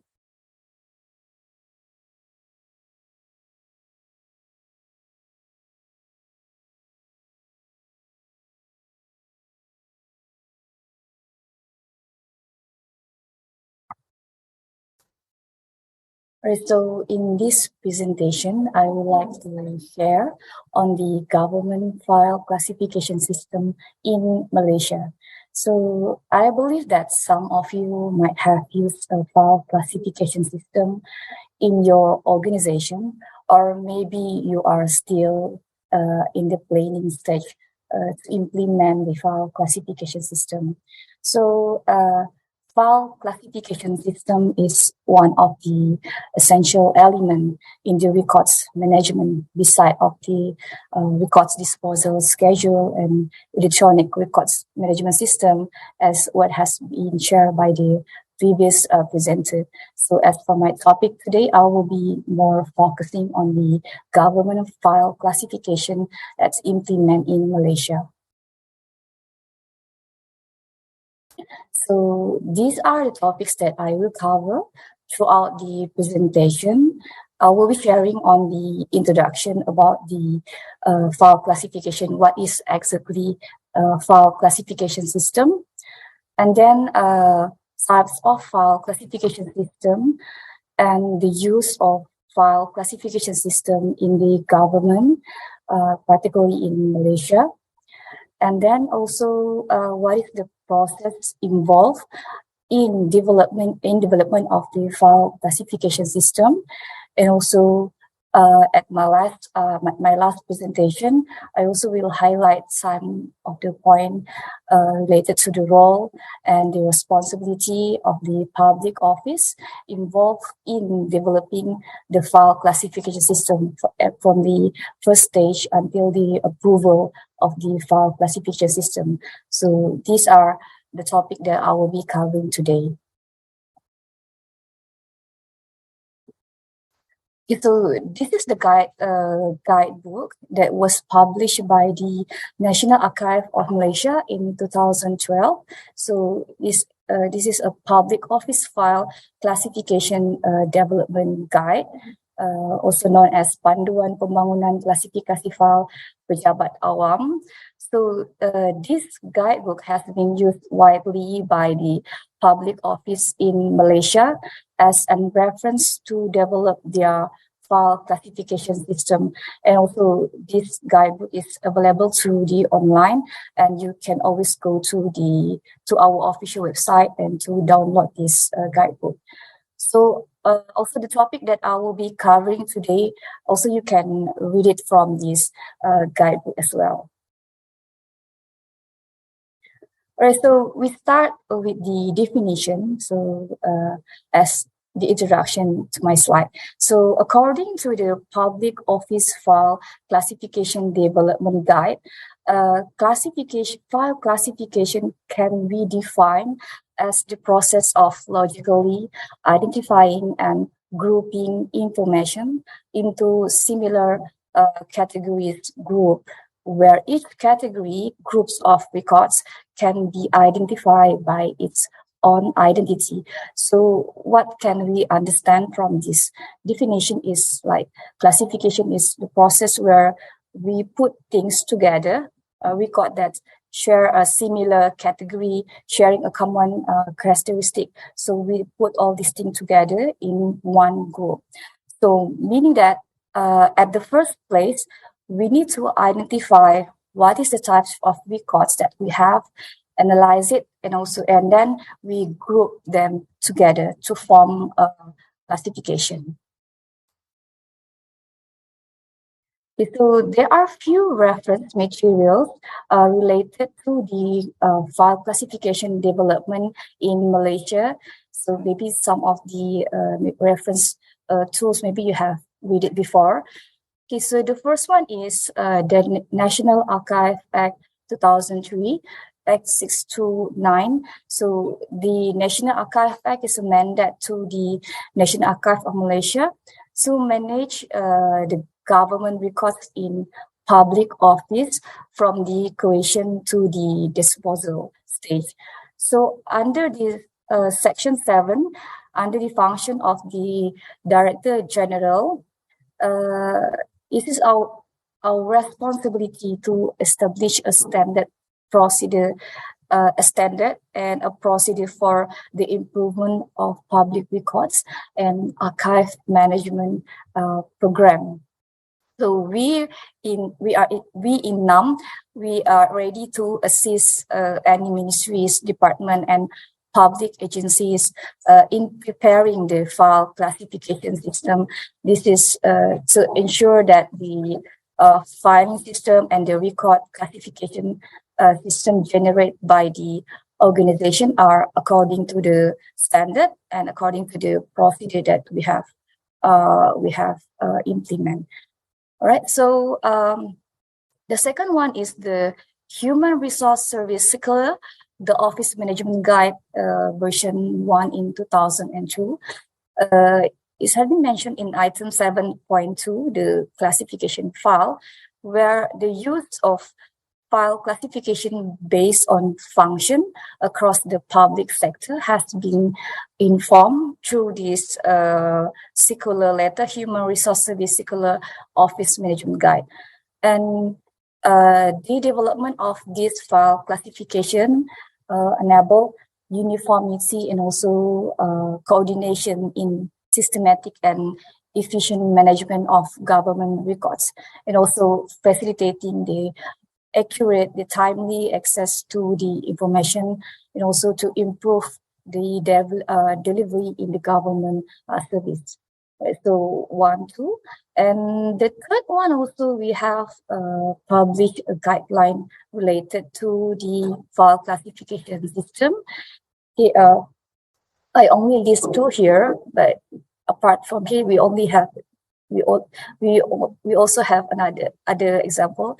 So the first one is the Public Office File Classification Development Guide. So and the second one is the Public Sector Records Management Guide. So this guideline is a very comprehensive, and if you are interested to know and learn more about the records management, you can always refer to this guidebook.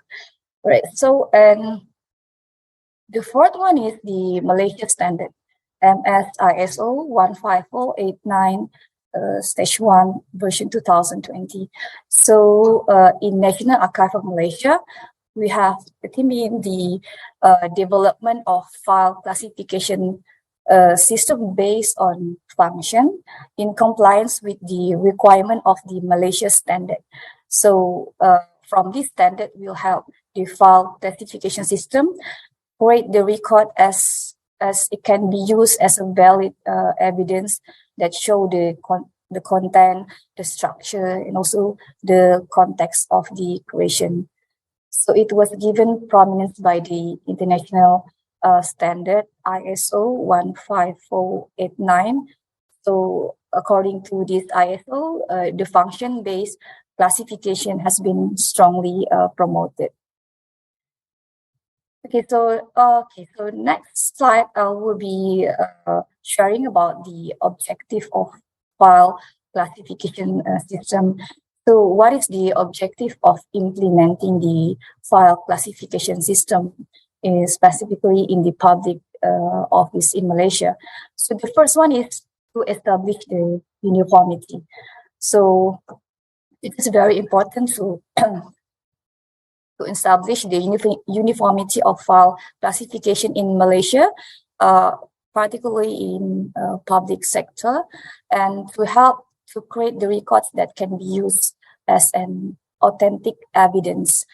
Right. So the second one is the reason why we implementing the file classification system is because to assist in the preparing the records disposal schedule, or also known as Jadual Pelupusan Record (JPR). So for the functional affairs, it helps us to determine the records retention period in the department, speed up the identification and segregation of the valuable records. So if we already have the file classification, so it is much easier for the organization to develop their own records disposal schedule. All right, so number 3 is to develop a comprehensive records management system that cover a life cycle of records from the creation, storage, maintenance, and disposal of records. All right, so number 4 is DDMS, a key prerequisite.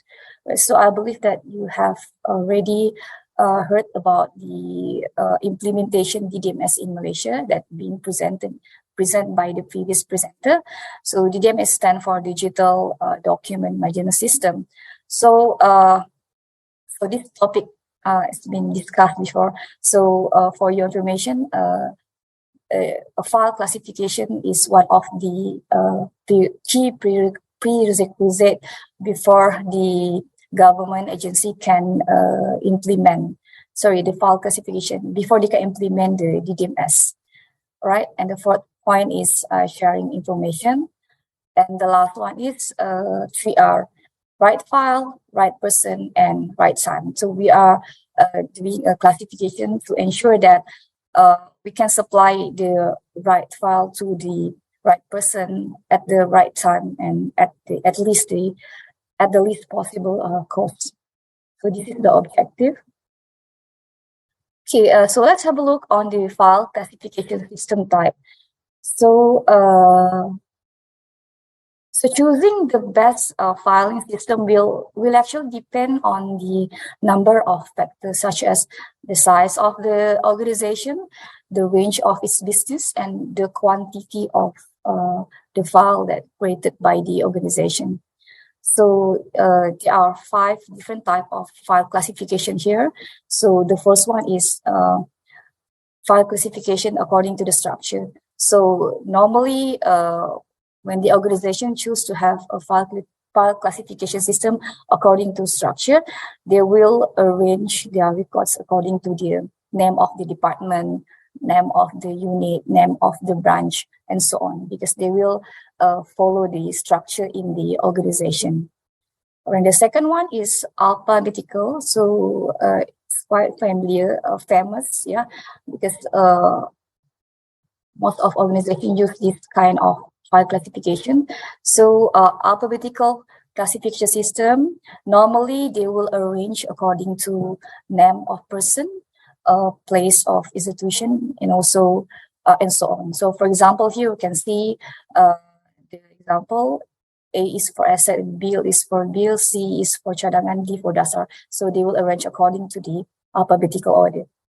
All right, and then the third one is number. So number is straightforward.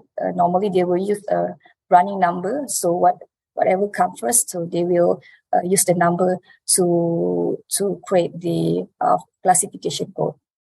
And the fourth one is geography. So geography, normally they will arrange their records according to the zone. So for example, here, North Zone, East Zone, South Zone. So yeah, maybe it's because sometimes they have a branch outside from the location. So maybe it is more easier for them to arrange according to the geography. All right, so the last one is function. So many government and business filing systems are based on the function file classification system. Why? Because the function classification system is provide the most logical and useful structure for the classification scheme. And also we know that function is rarely changed compared to subject and topic, where it can be changed all the time. So function will represent the broad responsibility and work area of the organization, and also it will define the main areas of the business. So function-based classification system has been strongly promoted, particularly in Australia, Canada, United Kingdom, and also in Malaysia, we practice a functional file classification system. All right. So let's have a look on the file classification category. There are two different type of file classification category. The first one is the housekeeping, or also known as general, and also known as administrative file. So the housekeeping is the file contain administrative records for the general management of the organization. For example, like administration, land management, building and infrastructure, asset management, financial, and also human resource manager. So this type of file is actually we can easily find it in most in all the organization. So it consists of the same group of subject. So therefore, the subject, each department normally they will use the same subject for housekeeping. All right. So the second one is functional. Functional is the operational file or the core business of the organization. So created by the agencies or departments in carrying out its business according to the activity in a particular organization or department. So it will be created by an organization or department. So particular for a business organization. So normally every department, they will use a different title of subject because they will have a different function. Okay. So next is the 4-level functional. So there are 4 levels in the functional classification system, which cover records related to the function, the activity, sub-activity, and the transaction of an organization. So it widely differs in each department in achieving its mission and vision that describe the core function of an organization. So this 4th stage, actually, the hierarchy actually already been outlined in the Malaysia standard. Okay, so let's have a look on the definition for each level. So function is the primary or the specific responsibility performed by the public agency in achieving its objective. So also known as a core business. So, okay, so this is the meaning of function here. So the second one is activity. Activity is the series consisting of aggregation of main activities carried out under the particular business function. So for function, we will drop to activities. And then the third one is the sub-activity. So sub-activity is the sub-series consisting of aggregation of sub-activities carried out under the particular main activity of an agency. And the last one is the transaction or the file level.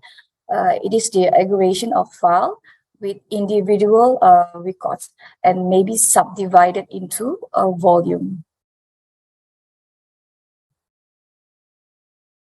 Okay, so let's have a look on the diagram of the file hierarchy, of the file classification hierarchy. So as you all can see here, this is the 4 level. So the first one is the function with the red color, and then it will drop down into activity, the blue color, and from the activity, if you go to the sub-activity, and the last one is the transaction or the level of file. So the function level description will contain the heading of all activity listed, and the activity level will describe the list of sub-activity that are included in the classification. The sub-activity will describe the transaction level, and the transaction level will consist the scope of content of the file, the item that that consists in the file. So this is the diagram of the hierarchy. So as I mentioned before, so the function, then we will have an activity, sub-activity, and the last one is the transaction level file. So in the transaction level, normally the public official, they will have a different types of records, such as letters, minutes of meeting, report, and so on. So this is the hierarchy. So for electronic environment also, they will use the same hierarchy as well. So one thing that I didn't mention here, the vocabulary control. So it is really important for us also to control the vocabulary when we want to prepare the file classification system, such as avoid using any synonym that have the most identical meaning, and also avoid using the same spelling but in two different meaning, and so on. Okay, so let's go to the housekeeping general records. So there are 5 functions that highlight under the general record. The first one is the administration for the code of 100. And then 200 code is for the non-movable asset management or land, building, and infrastructure. And then for 300 is for the movable asset management or like inventory and capital property. And 400 is financial management and accounts. And last one is 500 human resource management. So these are the 5 code for the general records that that been used widely by the Malaysia Public Office. So let's have a look one by one. So the first one is for the administration for the code 100. Okay, here we have like around about 19 sub-activities. So activity, because 100 is the function, and then number 1 for legal is the activities. We have legal, strategic planning, risk management, administrative reporting, advisory board or board of director, meetings management, and then administrative modernization, implementation of standard, corporate communication, parliament and Dewan Undangan Negeri, ceremony, celebration, festival, and then the cooperation program, and then club association and membership, and then also we have records management, and also information and communications technology, publication, research center, national heritage registration, and audit and inspection. So the public office is not allowed to make any change in the first and the second level. So the 100 code is for the first level, and the 19 year is for the second level. So they are not allowed to make any change for this level. And if there is need to change the level, also they need to consult with NAM first, whether it can be updated if there are any changes or not.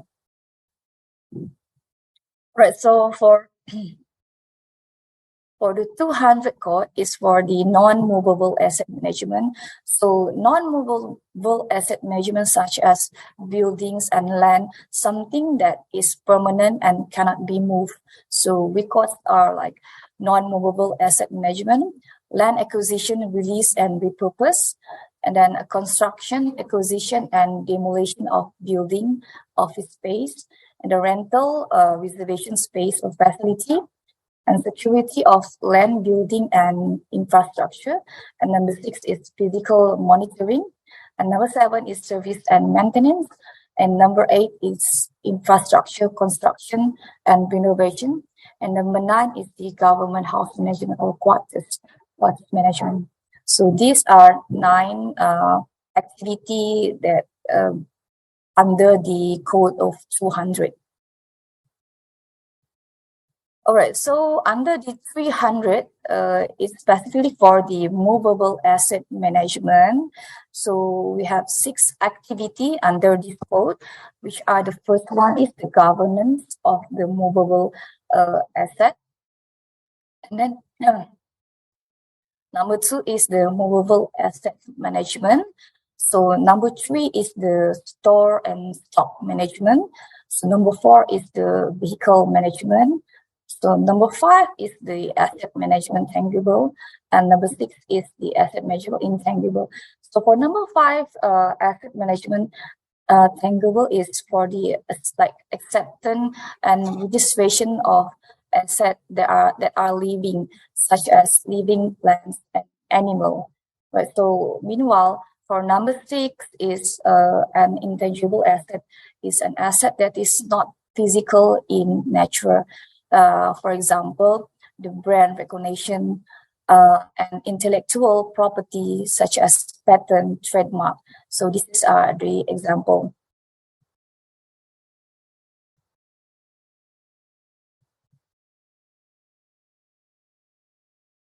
Okay, so for the code of 400 under the financial governance, so here we have 6 activity under 400, where the first one is the financial governance.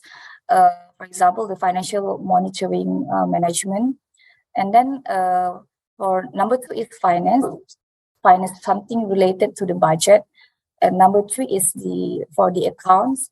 For example, the bank account, the deposit account. And number 4 is payment, such as emolument, salary, and allowance. Number 5 is the procurement of goods and services, such as tender and so on. And number 6 is the contract management. So for the contract process. So this is the activity under the 400.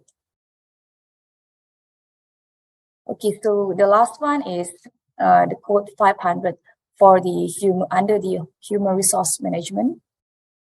But here we have 10 activities under the 500 codes, which the first one is related to the human resource governance, and then number 2 is the appointments, and then post filling or recruitment, and then we have services and rewards and benefit management, competency and examination, and also number 7 is we have here work targets and task lists, and then courses and training.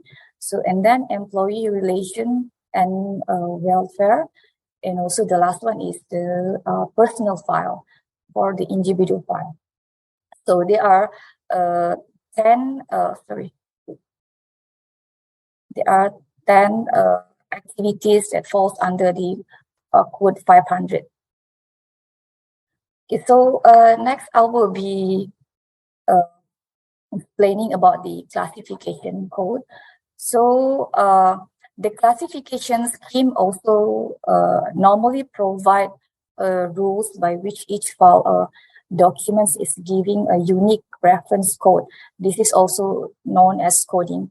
So in National Archives of Malaysia, we set the number for all general records from 100 to 500 for the use by all the public office in Malaysia.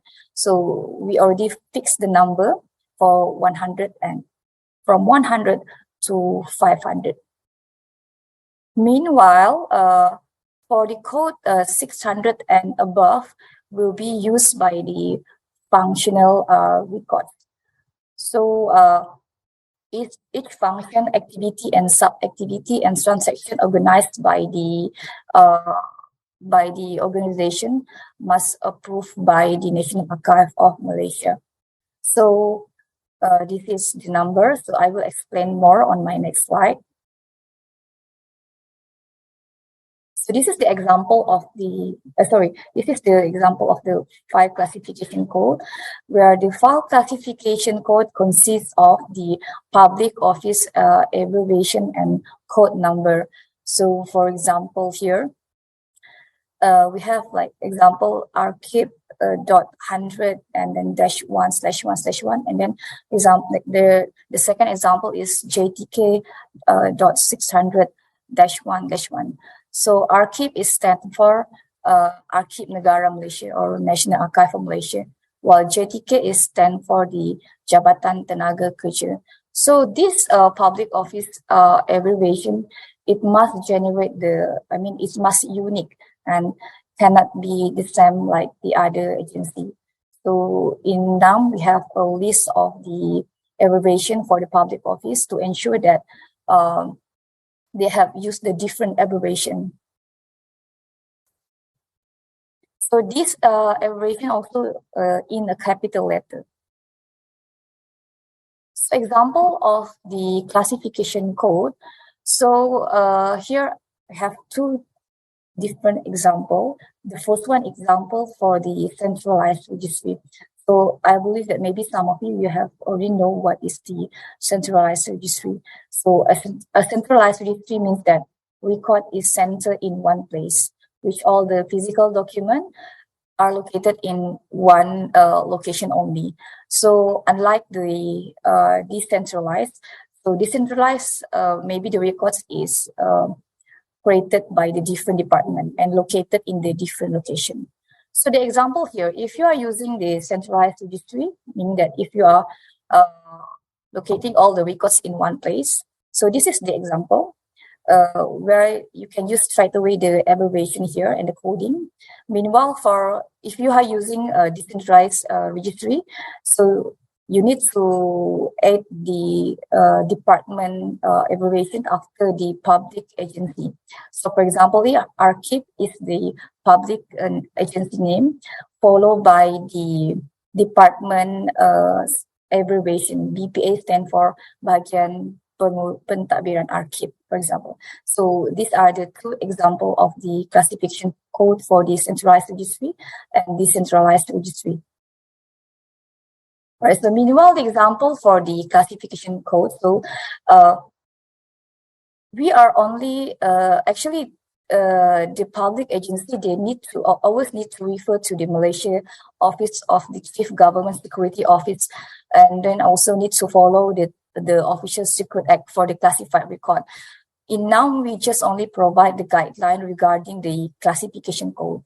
So if they are classified records, so the classified record classification code will be at the end of the coding. For example, here, S is for sulit or confidential, R is for rahasia or secret, and RB is for the rahasia besar top secret. So this is the example. Okay, so now let's have a look on the use of split marks or tanda pemisah. So for the split marks, first one is for the use of full stop, dot. Okay, so the full stop should be used to separate the public office abbreviation, department, and function. So here's the example, as you all can see. So the first one is Archive, and then full stop, BPA, full stop or dot 100, and then the second one also Archive dot 100. So the first dot or the first full stop is will be used to separate the public office name, which is Archive, and the department name, which is BPA. And the second full stop will be used to differentiate between the BPA, which is the department name, and the code for 100, which is the function code. Okay, so this is the example. Okay, and then also we have used dash in the classification code, and it should be used to separate the function and the activities. So here's the example. So Archive dot full stop. So 100 is the function, and then dash 1. So 1 is the activity level. So we use dash to separate the function and the activities level. And also the last one, we also use the oblique separate the activities, sub-activities, and transactions. So here's the example you can see here. So Archive dot 100 dash and then 1. So 1 is the first activity, the first level. The second level activity. And then oblique 1, the second number 1 is the sub-activity, oblique 1, which is the transaction level file. So we use oblique, there are two oblique here that we use, and this is the standard code for our classification. Okay, so this is the complete classification code. As you can see here, the first level to the fourth level classification code as follow. So the first level is 100 and for the function. The second level is the activity public relation -9. And then the third level is the sub-activity visit (4). And the fourth level is the transaction or the level of file. Okay, so this is the full classification code. And also it can be read like this. So the function, we have administration, activity, public relation, sub-activity, which is the sub-activity under the activity is the publicity promotion protocol. And also we have a complaints under the public relation. So the transaction level is the file, the title of the file. So here we have a press release, company profile, and customer complaint. So this is the example. All right, so the example of the 4 level, as you can see here, this is the full version. So 100 is for administration, for the function of administration. 100-3 is the activity, which is the activity is the strategic planning with management. And then 100-3(1) strategic planning is the sub-activity level. And then 100-3(1) strategic planning is the transaction level. So as you all can see, this is the example of the full level.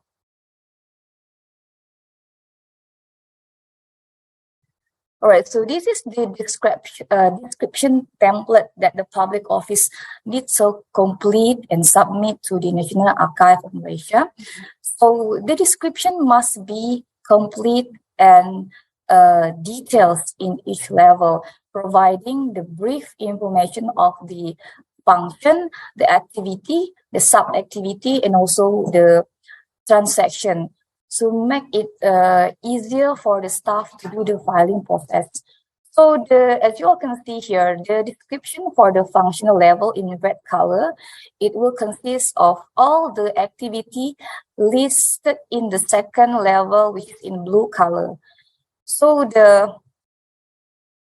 meanwhile, the description for the second level in blue color will list all the sub-activity in the green color. And also the last one, the fourth level, which is in in black color, will list all the content in the file, in each file. For example, letter, memo, minutes of meeting. So all the content in the file will be listed out in the description. So it's actually very useful and the staff can easily find the correct file in order to do a filing process. Okay, so now let's move to the step in file classification development. So this is the stages include from the pre-workshop, workshop, and until the post-workshop. So step number 1, during the pre-workshop, step 1 is the discussion on the file classification development. So the public office, they should contact the National Archives of Malaysia to discuss and to have advisory services on the file classification system. So we must know what is their function and so on. Step number 2 is the establishment of the file classification development team. So to develop the classification team is very important because a team needs to be set up to carry out the file classification development work, and the team should consist of the team leader, the secretary, and also members from each department that can contribute in the decision-making process. All right, so during workshop, number 3 is the file classification development. So functional file classification will be developed by analyzing identifying and also organizing the function, activity, transaction from the department. And from that, we will analyze and we will develop the hierarchy level for the organization. All right, so number 4 is after the workshop. Step 4 is for the file classification harmonization. So step number 4 is all draft for the functional file that have been developed during the workshop. It needs to be harmonized between the Office of the Public Office File Development Team and the National Archive File Classification Development Team. So the draft file classification should be submitted to the National Archives of Malaysia for the harmonization at the level of National Archives of Malaysia committee. All right, so, and the last one is number 6. Step 6 is the file classification approval. So once we have checked and agreed, so we will issue out a letter of approval to the public agency. So from that, they can start the use and migrate their current filing system to the new filing system. Okay, so this is the file classification development tools, and these tools are very important that will be used during the development stage. The first one is we will refer to the objective, vision, mission, and the organization chart.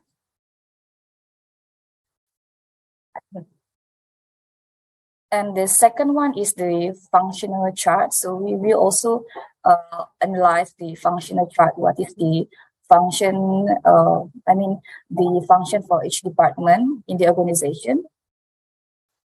Okay, so, and then the third one is the annual report. So annual report containing the important activity that highlight throughout the year. So it is very important also for them to bring the annual report so that we can have a look on what activities that had been done for the year. And from the activity, we can create a classification system. And the last one, and the fourth one is the work or the job manual. If they have, they need to bring this also. And the last one is the list of existing files. This number 5 is very important because they need to bring their current records that have been listed out, because we need to know what is their current record so that we can develop a suitable activity and sub-activity for their current records. So, and also it's important for us to know the activities that carry out from the organization. So this is the file classification manual. So this is the example that we received from the public office, where the public office, they must develop the file classification manual. This is very important as a guide to their staff in the filing process and during the migration process. And this manual also is the fundamental and can be used as a reference tool. So they need to provide the filing classification manual to us once they have completed their classification system. So we will keep one copy of their manual. Right. So, okay, what is the agency responsibility if they want to develop their file classification system? This is some of the points that I have highlighted.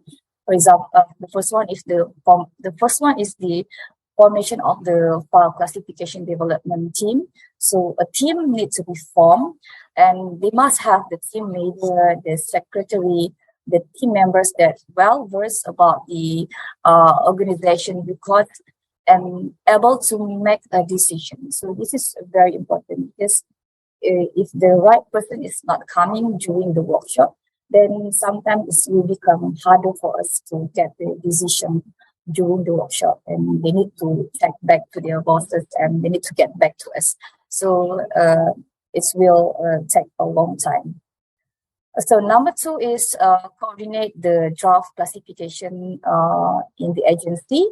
And number 3 is they need to coordinate the draft classification with National Archives of Malaysia, with NAM.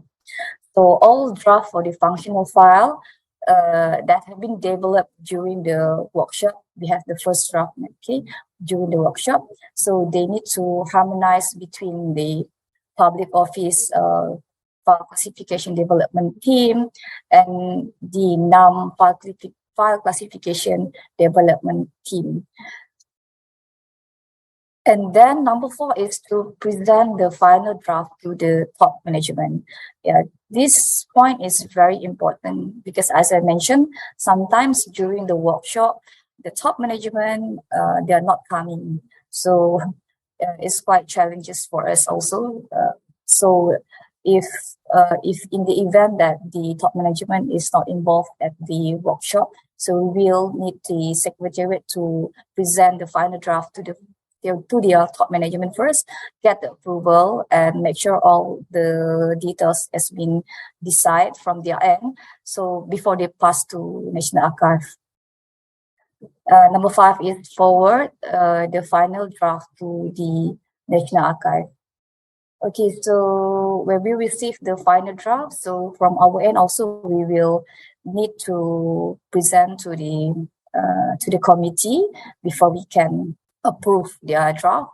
Right. So number 6 is the agency responsibility. They need to apply for the file classification approval. So once we receive their application letter for approval, then we will prepare an approval letter for them, and they can use the approval letter in order to migrate, to start to use their classification system. All right, so what is the benefit of file classification system? Actually, there are some points that I have mentioned in the earlier slide, which is the first one. The important things is to establish the uniformity. So in Malaysia, particularly in public sector, because we want to create records that can be used as an evidence, and the records that cover the cover the content, the structure, and also the context. And DDMS, of course, because file classification is one of the key prerequisites before they can implement DDMS. So they must develop the file classification system according to the function before they can use DDMS. If they don't want to, then they cannot use DDMS. Okay. And then assist in preparing record disposal schedules. Same goes to this. They need to develop their file classification system according to our standard before they can before they can develop their own functional records disposal schedule. This is mandatory actually. They need to develop. Okay, so and the last one is as the record management compliance. Records management compliance, because in NAM we already provide a guideline and we already inform all the needs through the circular letter. So the public sector, they need to follow all the guidelines provided by NAMs in order to ensure that their records management is complied to the standard. All right, that's it for my presentation. So I hope that I have covered the topic for the file classification in Malaysia. So let's say if you have any query or you want to know more on the topic on this topic, you can always email us at skl@archive.gov.my. And our office is located at the Memorial Negarawan at the complex Archive Negarawan. You can give us a call also if you want to have a consultation session. So we are happy to help.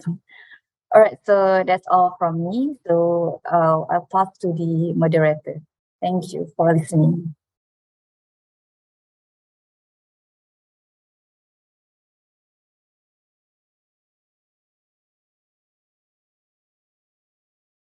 Thank you to Mrs. Qahera for sharing her knowledge and expertise with us today. We sincerely hope that you found the presentation informative and engaging. We will now begin answering a few questions submitted during the presentation. For the first question, what is the challenge in developing the file classification system?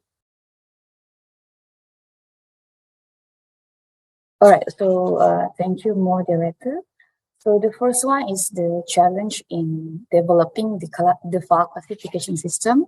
So I believe that maybe some of the organization, they're also facing the same challenge.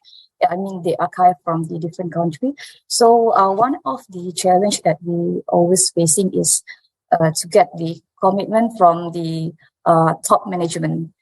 Because the commitment from the top management is very important because they have the power for the decision making process, and also their commitment from the early stage until the completion stage is very important from the top management. And also sometimes also we are facing a challenge where a public official, they are resistant to change because sometimes they are very comfortable with their current system and they are not willing to accept a new system or to adopt a new system in their environment. So it can be quite a challenging sometimes. Right. So, and another thing, right? So to get the cooperation for the all department, because sometimes when we want to develop a filing system, it must comprehensive and cover all the records from all department. So we need to have a good collaboration with all public officials from each department. So I think that is the challenge that we are facing in the development process.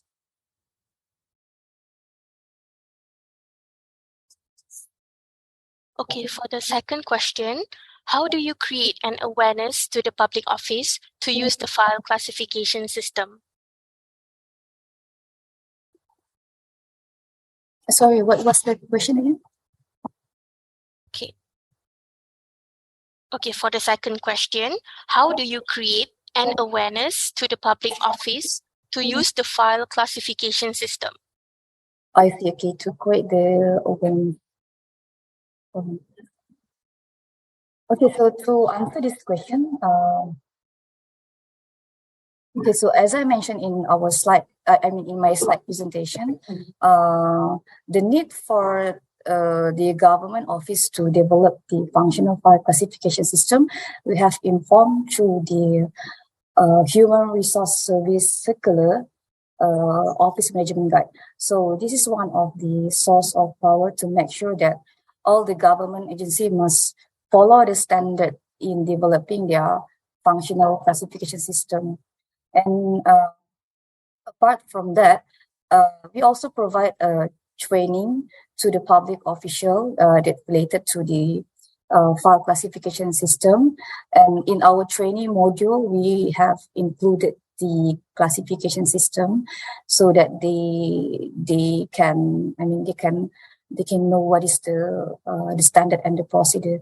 And we also highlight the importance of the developing classification system according to standard in a conference, in a seminar, webinar that organized by the National Archives of Malaysia. So yeah, this is maybe what we are doing to make the public official in the know of the importance of developing their file classification system according to the National Archives of Malaysia standard.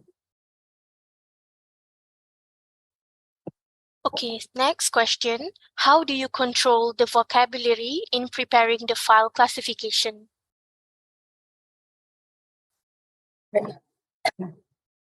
So control the vocabulary. It is really important to control the vocabulary in the file classification system is actually as already been highlighted in this guide, the guide to help the public official to know what is the important elements in developing the filing system. So of course we need to control the vocabulary. For example, try to avoid using the synonym. Try to avoid using the synonym that have most identical things, meanings, and also avoid using the words that have the same spelling but have two different meanings. For example, here, cabinet. Cabinet can refer to the kitchen cabinet, and also it can be referred to the Malaysia cabinet members. So try to avoid the same spelling but have two different meanings. I think that's what I can share about the vocabulary control.